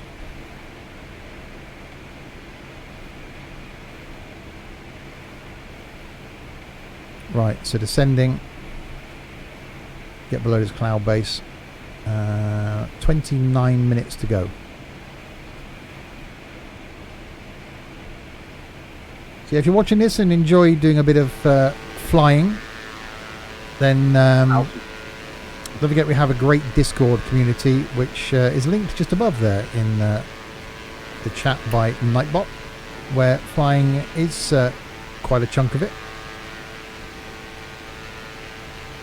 So hop on over to Discord and trying to make these sort of late night flights as they were a bit more of a regular thing at the weekends, because I certainly enjoy them. Is that an FA-18, James? Yes. What altitude are you levelling off at? 3,500 I'm at now. Okay, it doesn't match what mine says, but okay. Well, I'm not. Actually, no, I'm not. I'm still descending. I'm at 4,100 and climbing again. Oh, it's getting quite bumpy here, I think.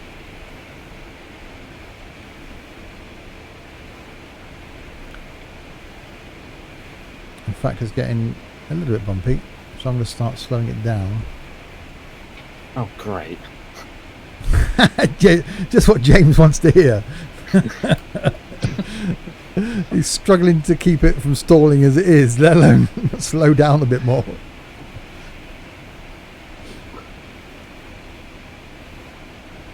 Can you bind a split throttle? Intercepted you in a Spitfire. Can you bind a split throttle and a joystick at the same time? Well, I'm using a throttle quadrant and a joystick. Yeah, you can bind the two, the Cytec ones. Have them both on. Yeah.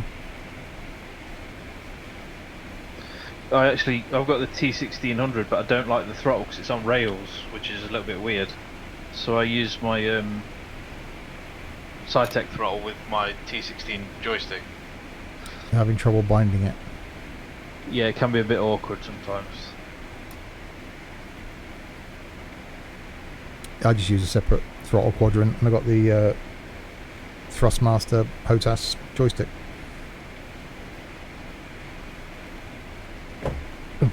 That I don't use the throttle for. Shame really, because the throttle is flipping awesome for that thing.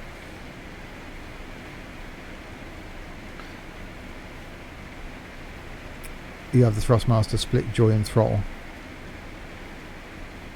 Yeah, if it's connected by the cable, you might have trouble with it, but if it's a separate throttle, you should be okay. Yeah, I had the HOTAS T. Yeah. Before I got this, and I had no problems at all. I actually quite like that because you can twist the joystick and that's your rudder. Yeah, that's why I like using this one. Oh, it's separate apparently. Oh, it is separate. Make sure you got the right drivers installed. Oh, that got dark. And it's getting quite bumpy now at 3,500 feet.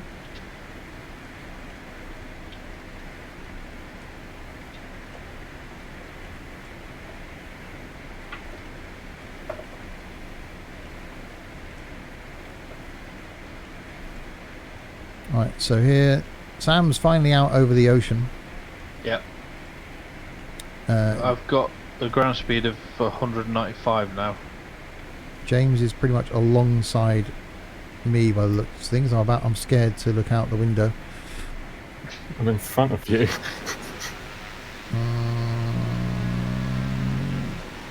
Can't see you in FS Cloud. I've just pasted the video into Flight Sim on Discord server by Laminar about binding dual controls and stuff. Kind of quite useful.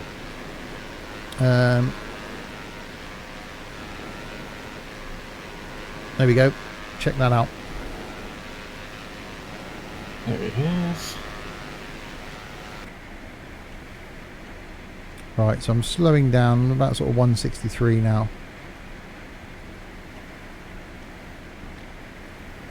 So 29 minutes to go.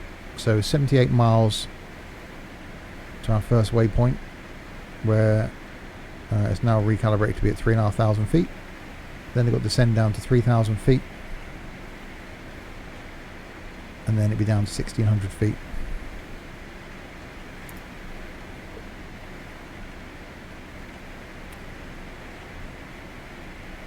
Okie dokie. Yeah, small word of advice. Your Twitch chat name, not really the best. unless you're going for pure irony.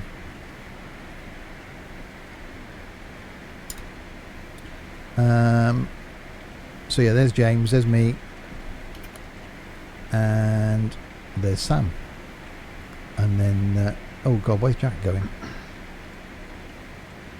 Who's Jack? EIDW to EDDL, someone else in Ireland. I wonder if there's a bit of a... That's Dusseldorf again, isn't it? Dublin to Dusseldorf.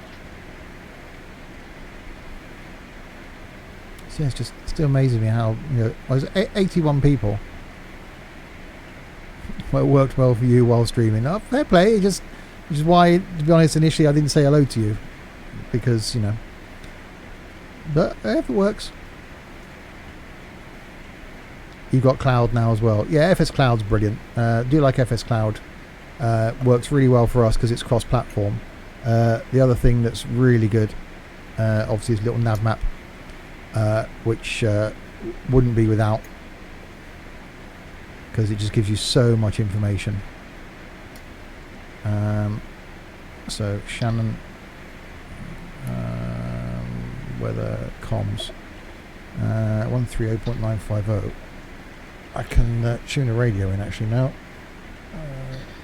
It's cool because you can link Active Sky or whatever weather program you use. There's free ones as well, and it will tell you the weather for the airports.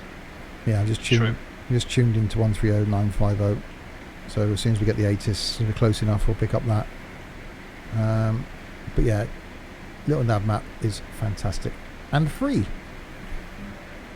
You need to learn how to use that. Again, join the Discord server. Really helpful bunch of guys over there on Discord. Myself being one of them, where I can pass on a bit of knowledge. We'll quite happily help new people to explain out, and always happy to have people fly along with us. So a couple of times a week, we try and fly. I'm certainly going to try and make these late night flights a bit of a thing. Violent Troll, thank you very much for the follow. I'm in Discord, been there since I first found you. Really? VF18 is optional.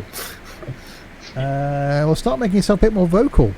That's all I can say. It's tough with the Discord server because there's 300 people in there. A lot of regulars are the ones that are posting, which is fantastic. But I think a lot of people are afraid to post in Discord because I blame Pineapple for that because of his bloody pictures of solos. because it is the same people posting. But they all have to start somewhere. Everyone is the first, you know, says hello, joins in the conversation, posts a screenshot, starts engaging, and before you know it, you're one of the regulars. So jump in. Do you think the big channel of bus pictures might put them off? Well, Yeah. I've muted Solo's bus pics room because it just saved him putting them everywhere else. Well, after some searching my flight plan with an alteration being Tokyo to Beijing and then on to Moscow, it is approximately 22,759 nautical miles. And 20 legs then. I still really like... So is that... Hang on, 22,000 miles.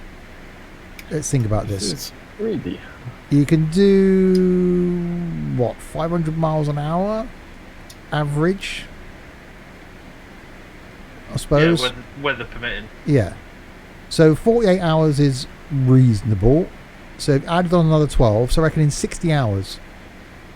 So could we get around the world in 60 hours?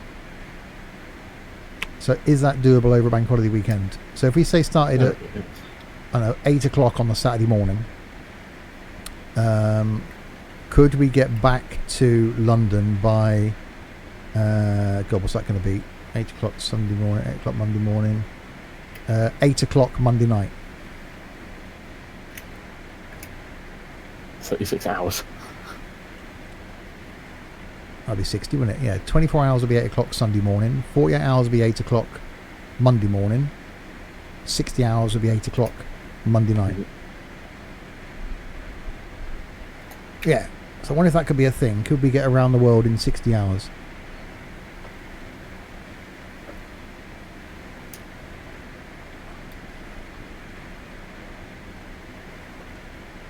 I could almost stream chunks Oh. of it, because you could just follow people's progress on FS Cloud. I could do regular updates of how someone's getting on. If you just joined, we're having a discussion as to whether the Discord community / doing some streaming, whether we could do an around the world relay. So using FS Cloud as we are here,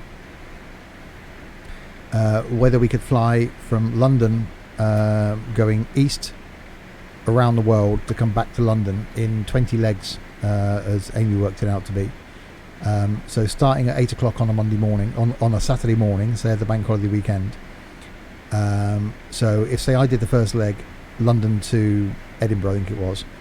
So I do London to Edinburgh. Too fast again. I land at Edinburgh, and the next person to take after me is waiting at Edinburgh in FS Cloud. So I land, see them physically parked up. As soon as I've stopped, shut my engines down, they can start. They take off, fly to Reykjavik. So they get to Reykjavik, the next person's there waiting. They land, stop, shut the engines down, next person starts, and so on and so forth around the world. And the thought is, could we do it in 60 hours? It's going to push it, because my flight from Heathrow to Rio was just over 5,000 nautical miles, and it took me the best part of 12 hours. But that could have just been because of the weather. If we get favourable weather, you might be okay. But that was a long flight. So you'd have to allow time for the longest flights, wouldn't you? So yeah, longest is Kona International to Tokyo at 3,124 miles, and then Beijing to Moscow at 3,124. So you're looking at around maybe 8 or 9 hours per flight for that. So that's 18 hours gone on those two. I think that could be really interesting.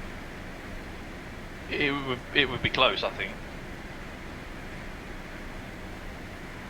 Well, I'll do some looking into it myself and to see if it's feasible, and then do a bit of sort of promotion. See how many people in the Discord will be interested in doing a leg.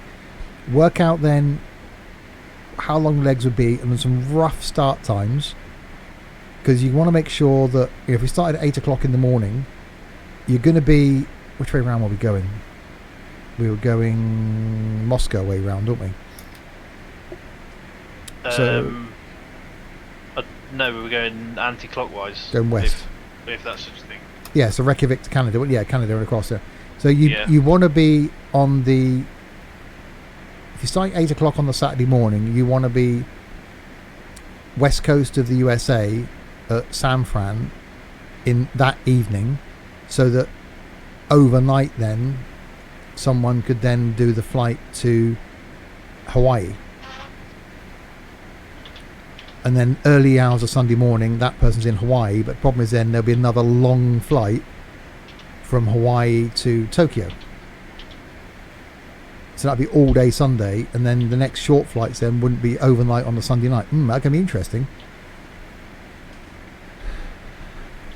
But anyway, if you have joined, as I said, this is something I'm going to try and do as often as I can at the weekends. It's quite nice for me to do something relaxing like this, whereas normally I would have streamed, as I did earlier, with some tourist bus, and then come off Not too fast, and not streamed again until tomorrow night.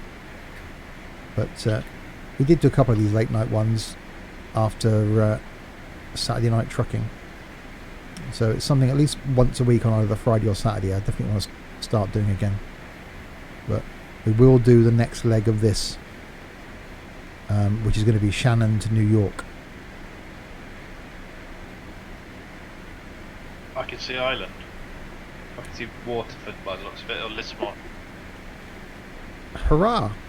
Yeah, I've slowed down. yeah, I can tell. I'm slowing down again now. Look to your left. Gain a bit on your descent on my descent because I've dropped down quite fast. 150 knots. I've lost Island. There it is. Right. How? So there's. I was zoomed out of FS Cloud. Right. So there's James and me heading over here basically, and Sam is finally nearly entering the country. I might break off and go interrogate him for a bit. You go and attack Sam. Go and terrorise him. I can't even take evasive action. Yeah. So there's James trying to go as slow as he possibly can behind me.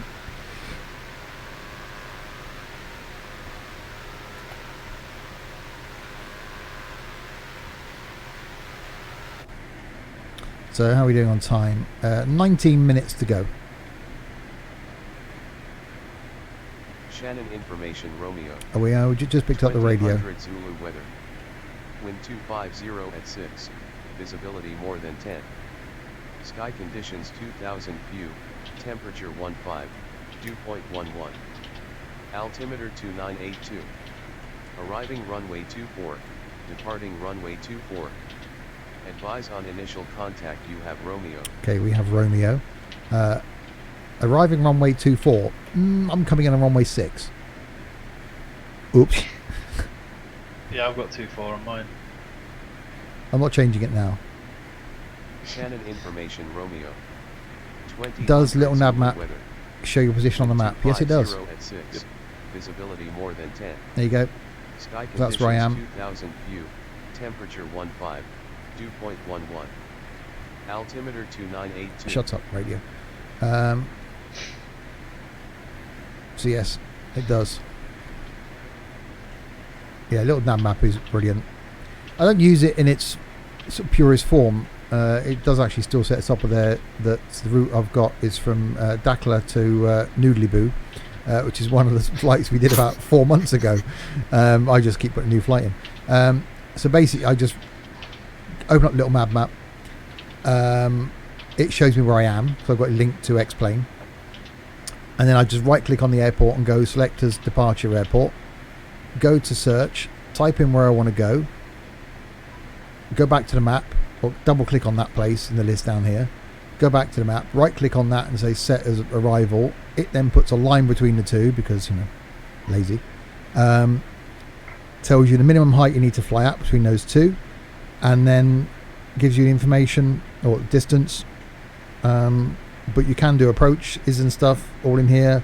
I just don't use it fully. If Chris Brown was here, he'd know every single bit of that.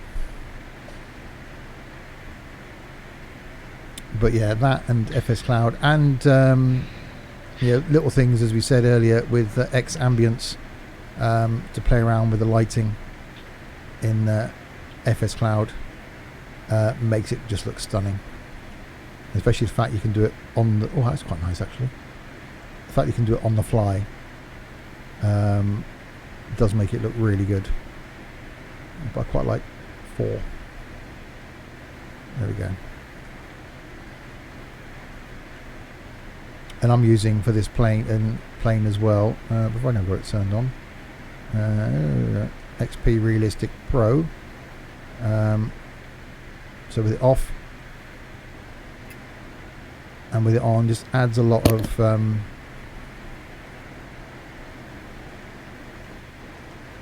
noise. You can change information on the airframe wind. You can turn it on or off. Airport atmosphere if you're at an airport. Braking effects, cockpit atmosphere, which you can adjust the volume of. Engine start, so the plane will shake on engine start, engine stop. Engine vibrations you can turn on or off.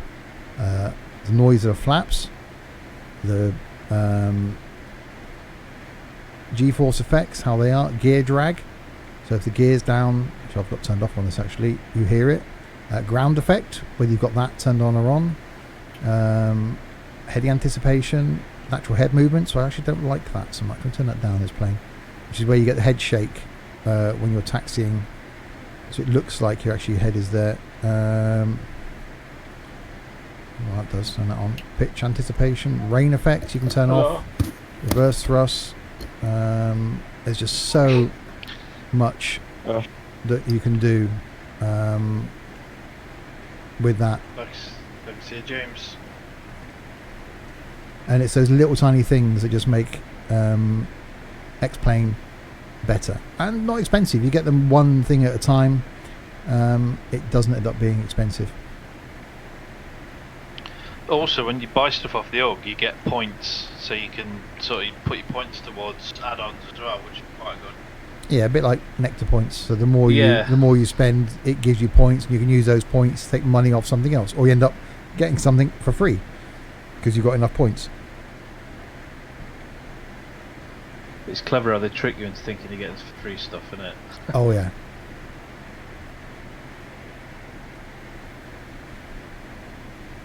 Right, so we are 36 miles from our destination. I've slowed right down now to 152. So 14 minutes and 35 seconds. So we've got to turn on to 3,000 feet. So I might just descend to 3,000 feet now. What could possibly go wrong with that?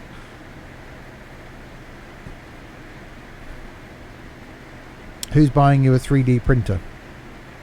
If I win the lottery, Larwood, I'll buy you a 3D printer. How's that? You may have to become a pilot. Sorry, Liam, I missed that. You may have to become a pilot in September. Oh, for God's sake. We've had like a year of peace and quiet from you, Liam, in voice. If you wanted to skip the 6 to 8 hours between Hawaii, you could fly to an eastern airport in Russia via Alaska. Ah. So across the Bering Strait.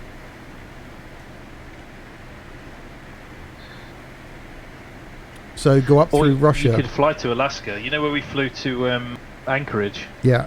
You could, the flight from Anchorage right across in a 748, you could make quite a long flight in that at a decent speed. That's not a bad shout. Yeah. I just want sim planes. Well, again, there's some free planes. It said the Zebo for a free aircraft is fantastic,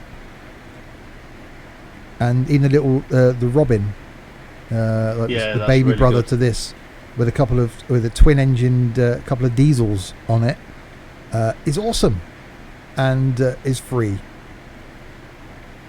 It's this quality as well because it's the same company, isn't it?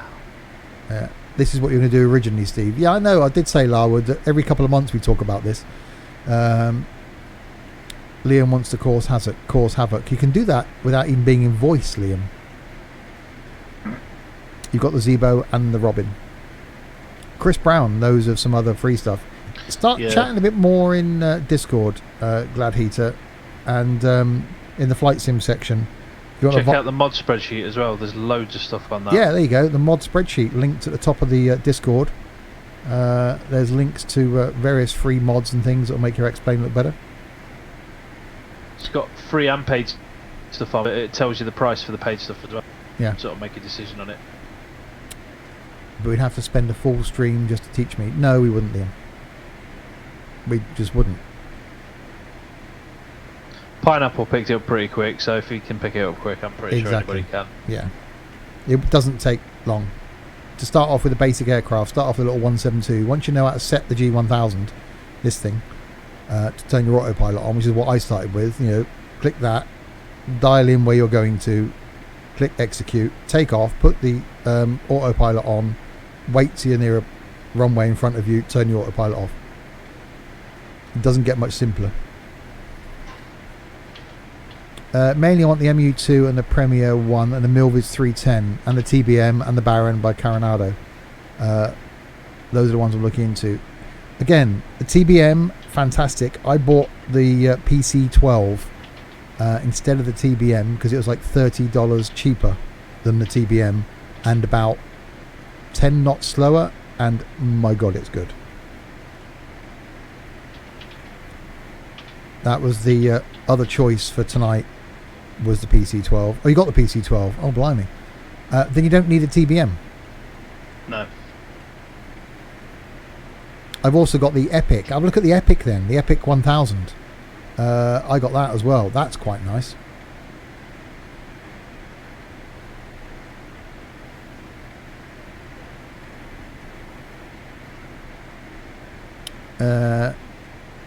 Right, 18 minutes to go. Oh, that's not bad. I've got 23, so I'm gaining. That's good then. Definitely worth climbing up a bit to get some more speed. Yeah, I have slowed down. So finally making our arrival. I do need the TBM because I want to be Steve-O Knievo. Well, yeah, I'm sort of with you on that, because the TBM's a single stick plane as well, isn't it? And it's got G1000s, but yeah, I'm actually flying. It's complete darkness. It's not completely dark. There's a little bit of light left. Open your eyes, Liam.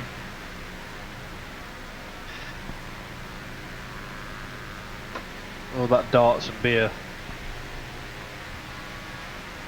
There's a little bit of light, which is why I stick with the inside view when it's night time. At least you can see the cockpit instrumentation.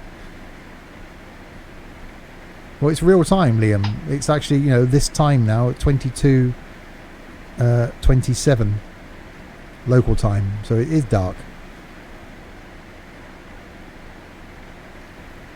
Don't start, Sam, says Liam. Why? He's got a point. Yeah, why? Oh, he's not had any beer. That's not good.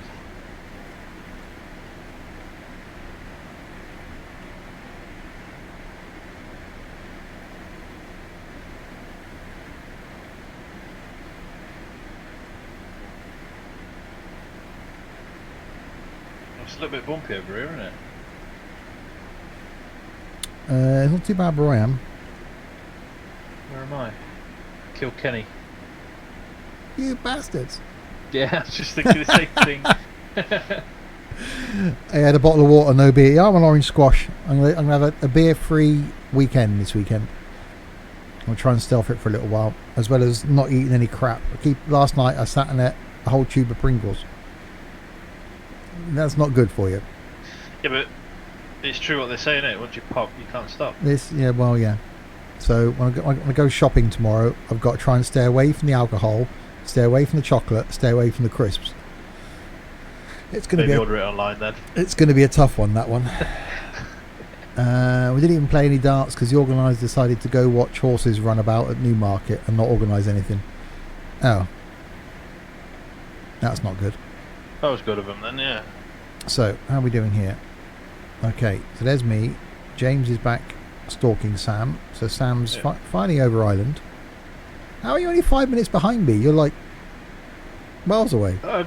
200. I'm at 11,000. I'm only doing 162, But that's equating to nearly 200 knot ground speed. Okay, I got 7 minutes.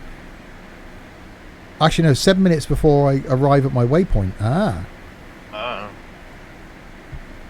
I So haven't even put my waypoint in. So I bet speed up a bit then.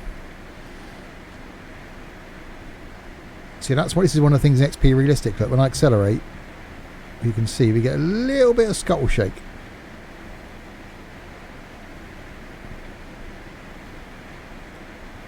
And that's what XP Realistic does. I can actually turn. This plane's got the.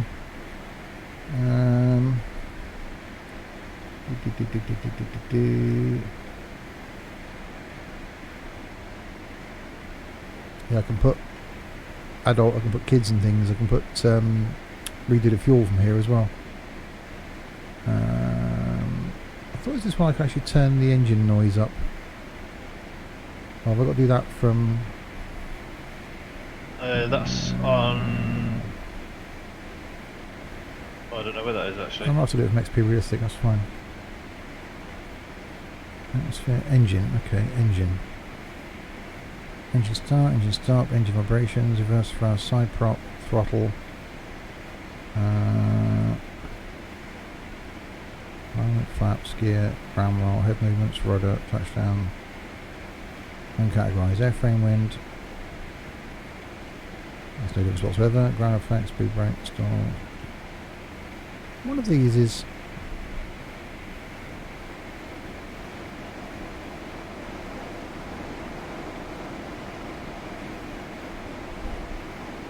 There you go. So I've brought up a bit of.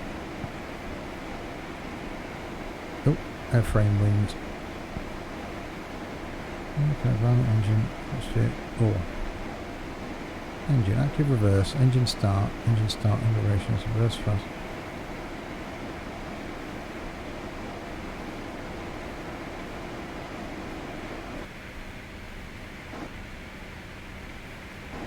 There we go. Right, so 4 minutes now until I arrive at my waypoint here, which is saying I've got to be at 3,100 feet for, and I'm currently at 3,000 feet. That's fine, we're under it. And then 3,000 feet to there, and then descend to 1630.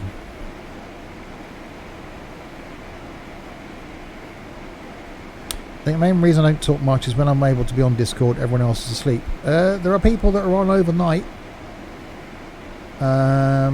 We get Blinkies from New Zealand, so he's on or looking at it during the night. We've got a couple of people from America on that are on, and then if you post something when the rest of us do get up, we'll see it and respond.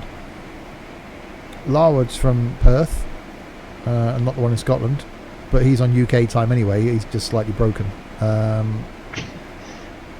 in more ways than one. Larwood, if he's still watching, he's probably sound asleep now.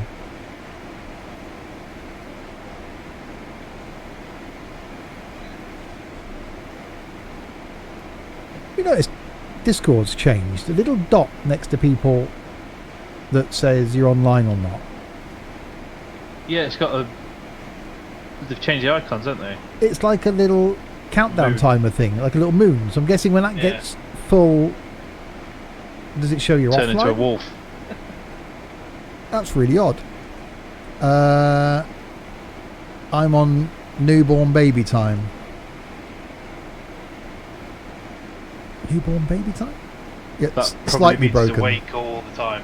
Oh, okay. Yeah, you get 2 hours sleep then. If you're lucky. Yeah. And just as when you got to go out, the baby goes to sleep. Yeah, slightly broken, Larwood. Yeah. They're always making little changes. Yeah, I don't read the update things. It's about folders. I saw something today when I logged in. 2 to 3 hours sleep. That's not bad. It only gets better. And as soon as you get the sleep pattern right and you pack them off to school, along comes another one.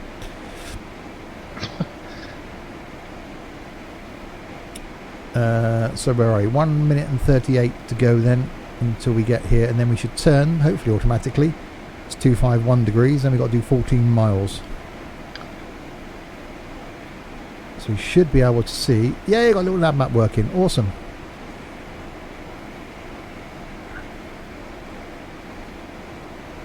So we're coming in on 06, so we've got to come around and back in again. So I reckon we're going to go fly past, come down here, and then come in this way.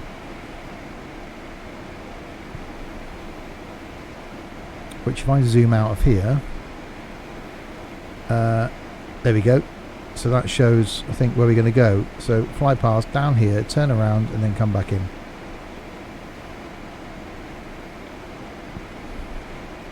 So that's the route we're taking.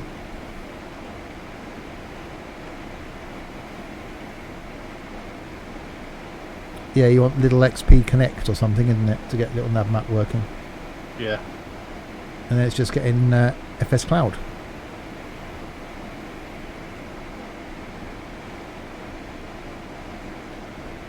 Right, I'm at top of descent now. There you go. So left turn to 250 in 7 seconds. And left turn now. And there we go.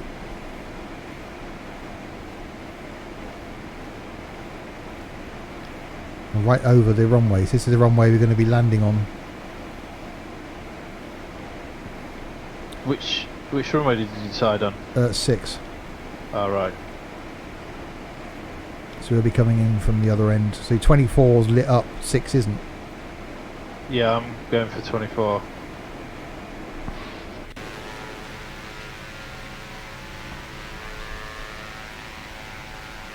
So that's the runway we're coming in on. So we're going to fly down to here, turn around and come back in this way. So that's that leg done. Now we've got to fly another 12 miles and then turn again.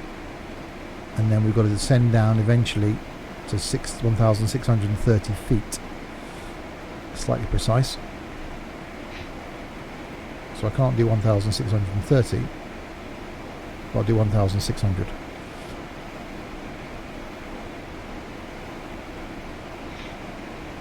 So we'll do that now.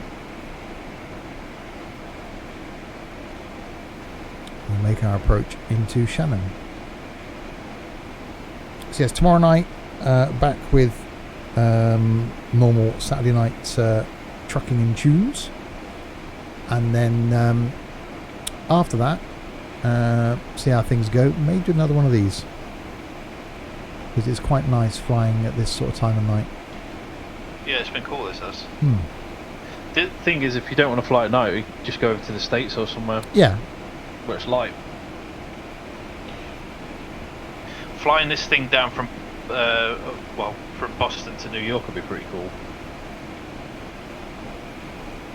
Could be quite good, actually. That's not a massive leg. Well, it's not been too bad, was it? Just about 2 hours. Yeah. And this was what, 340 39. miles, yeah. Yeah, pretty much. I'm just going to have a look now, see what Boston to JFK is. Wow, this is getting bumpy.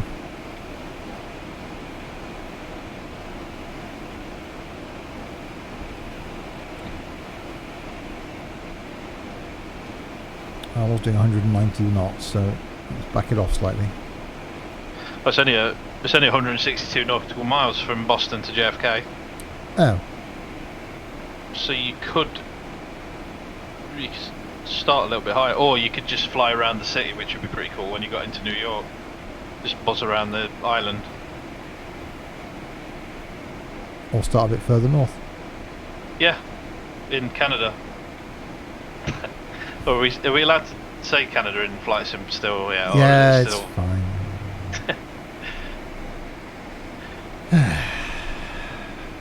You make one mistake. I think next time I'm able to get into a trucking stream, I'm going to have to go for another repaint again. That was pretty cool. That was pretty cool. Alright, so 4.8 miles to make our turn. I'm definitely backing it off throttle a while otherwise now.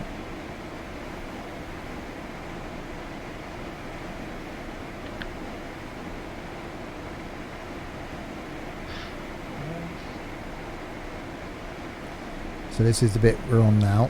So we're flying down here, then we'll turn to here and then turn again onto runway heading. So that's this turn. So to there, we then turn on to 122, which is that.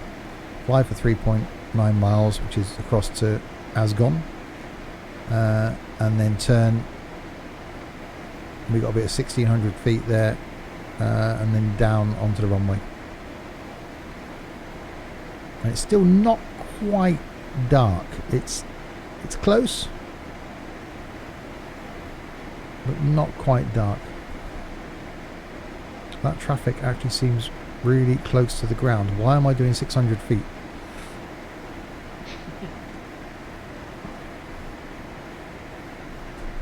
Why plane are you doing that?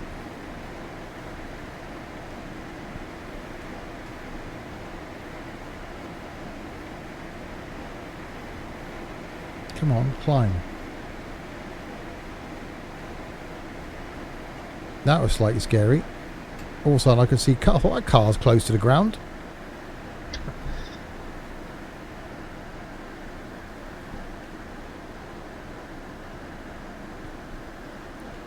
And now I'm going to stall.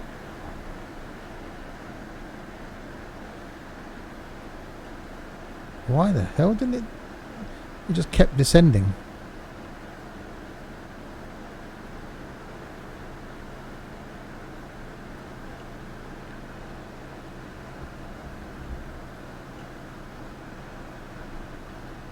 Right, I think we're okay now. 1600 feet.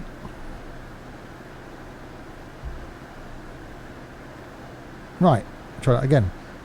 So here we are now, turning here, and we've got one more turn, and it takes us in on onto runway heading then.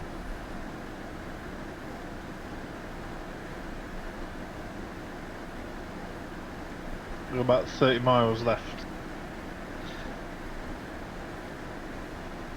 That's cool. By the time I make this final turn and come down on land then.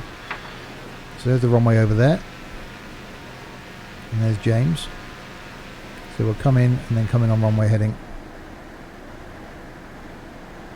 Actually, I could take this off autopilot and just fly it in at an angle. Yeah, So you just come straight in on 24. yeah, why not?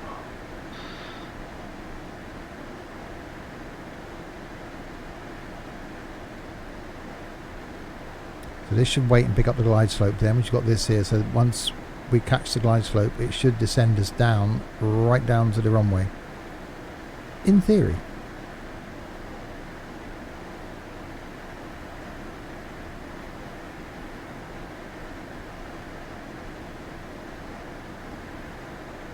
So we slowed right down to 140.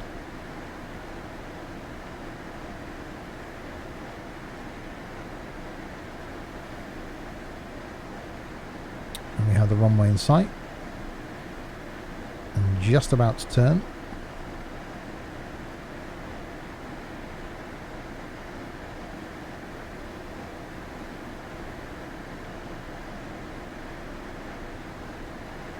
Okay, why aren't you turning, plane? Oh, there we go. Phew. Panicked for a second then, thought it wasn't going to turn. Yeah, it's always a bit dicey when you're waiting for the nav to come in. Yeah, when it said turning in like 5, 4, 3, 2, 1, 2, 3, 4, 5, 6, 7, 8, 9, 10. 11. I thought, hang on, you should have turned. It shouldn't be a plus number. I can Right. see it now. There is the runway. So there's Sam. There's me. James was around here somewhere. James is flying around over there. So we've got one more slight turn to make.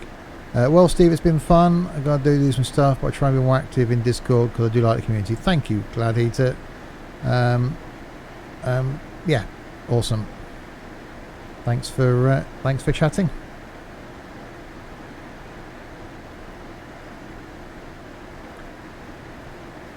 Right, it's not exactly lining me up with the runway.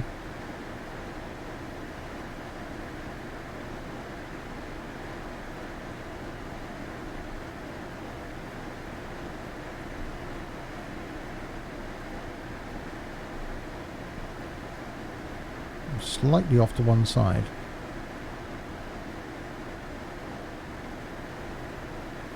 So I might have to hand fly it in, I think.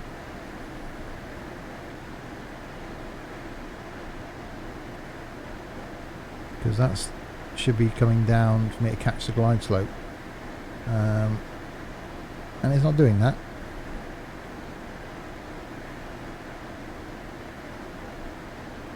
So, autopilot off.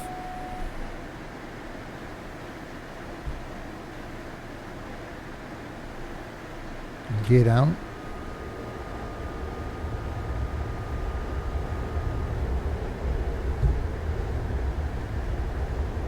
There you go, see we now get the noise of the gear drag. And when I drop the flaps in, we get the extra noise of the flaps as well. Which is one of the things that XP Realistic Pro is doing.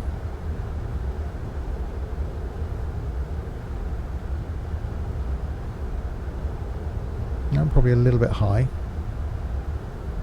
but we can descend.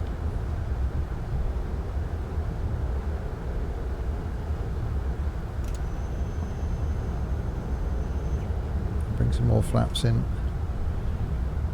That's very high, in fact.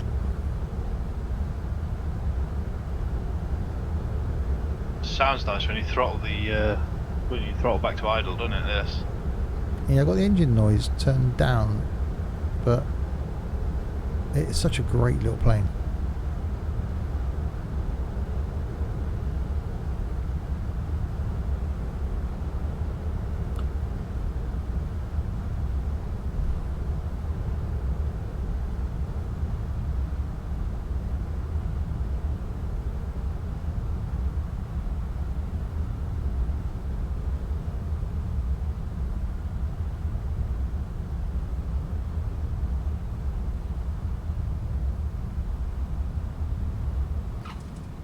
Great landing. There we go. It's good but late flare.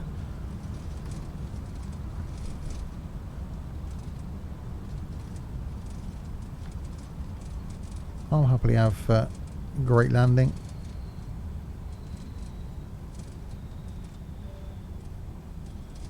And make it off by the taxiway to the right.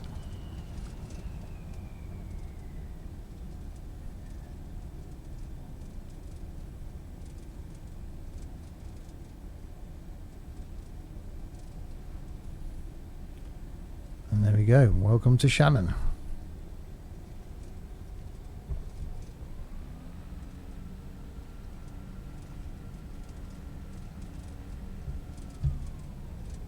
Let's taxi on down here.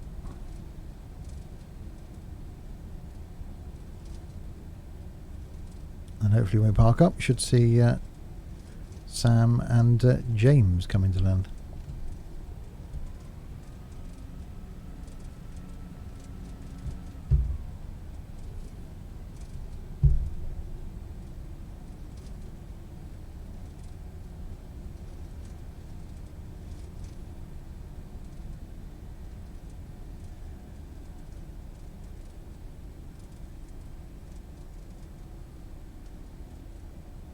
Right, round we go.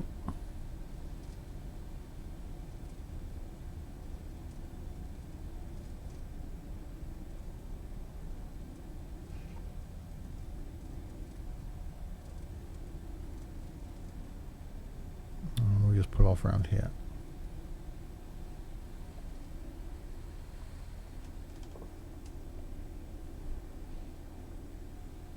Right, if I can remember where the parking brake is on this thing.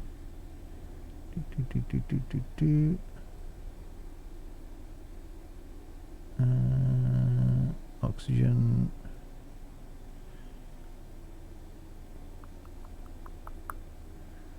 Ah, there. Parking brake. We don't want the parking brake written on it. That'll be a clue.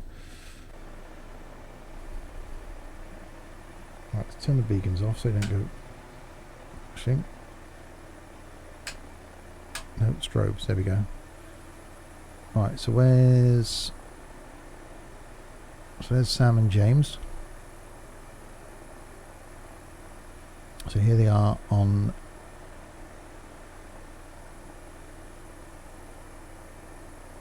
map. So you're both coming in on 24, you're both coming on 6 then? Yeah, I changed my course at the last minute just so I could land on the same one. And there we go, I got 30 points for my landing. Real weather bonus, total points 30.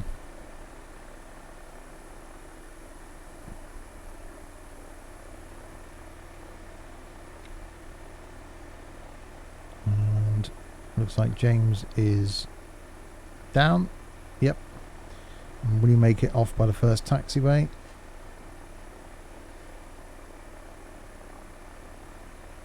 It looks that way. So I can shut my engines down now.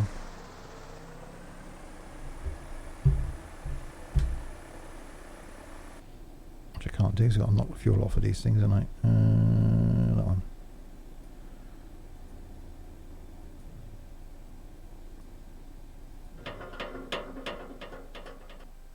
There you go.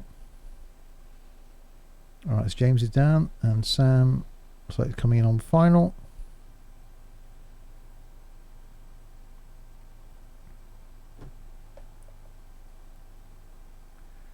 So there we go. If you want to see more of this, want to get involved, yeah, maybe do another one after tomorrow night's trucking stream. which is going to be normal Saturday night trucking and tunes at around 6:30 tomorrow. And then once trucking is over, generally by about 9 o'clock, and then maybe another one of these on the east coast of the USA. And yeah, really like this plane, so possibly in the same plane again.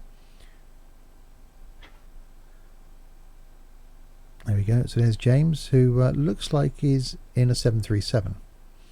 Yeah, I've got him as a 7.3 on mine for some reason. Good old FS Cloud plane modelling. Yep.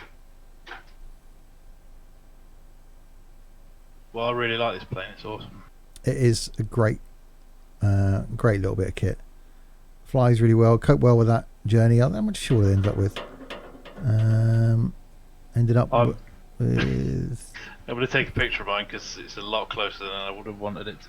About 9 litres, I suppose. 9 gallons. So I had nothing. Probably about another 40 minutes of flying. I've got less than 5. Ouch. That is because though I did give it the beans and fly a little bit higher. Although flying high shouldn't be such a problem with the fuel burn, but I was keeping it about 90. Well, yeah, mine caught fire a couple of times, so that didn't help.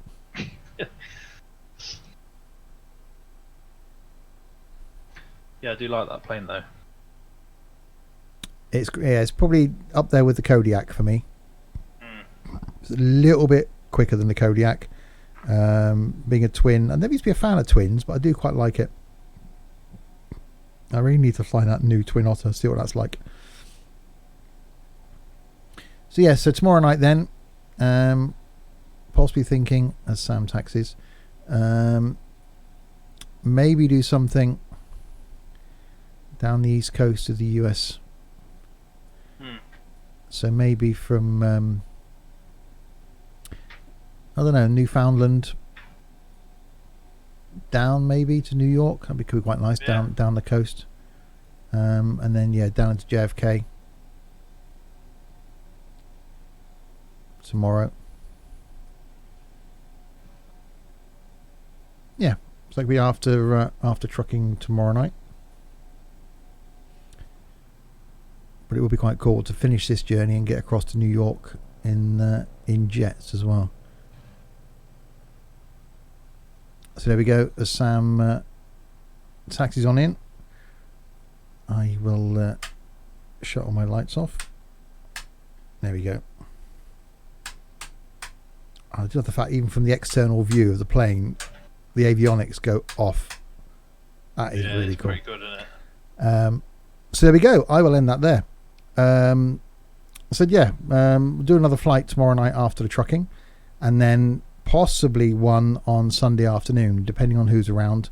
But it could be if we do tomorrow's trucking one. Tomorrow's late night one may not do the Sunday afternoon one, but we'll see. But we'll try and get the Wednesday evening one back as well, because I quite enjoy that. It's quite a nice, relaxing way to split up the week with a bit of flying. So thank you, James, for harassing us along the way and joining us for the last bit.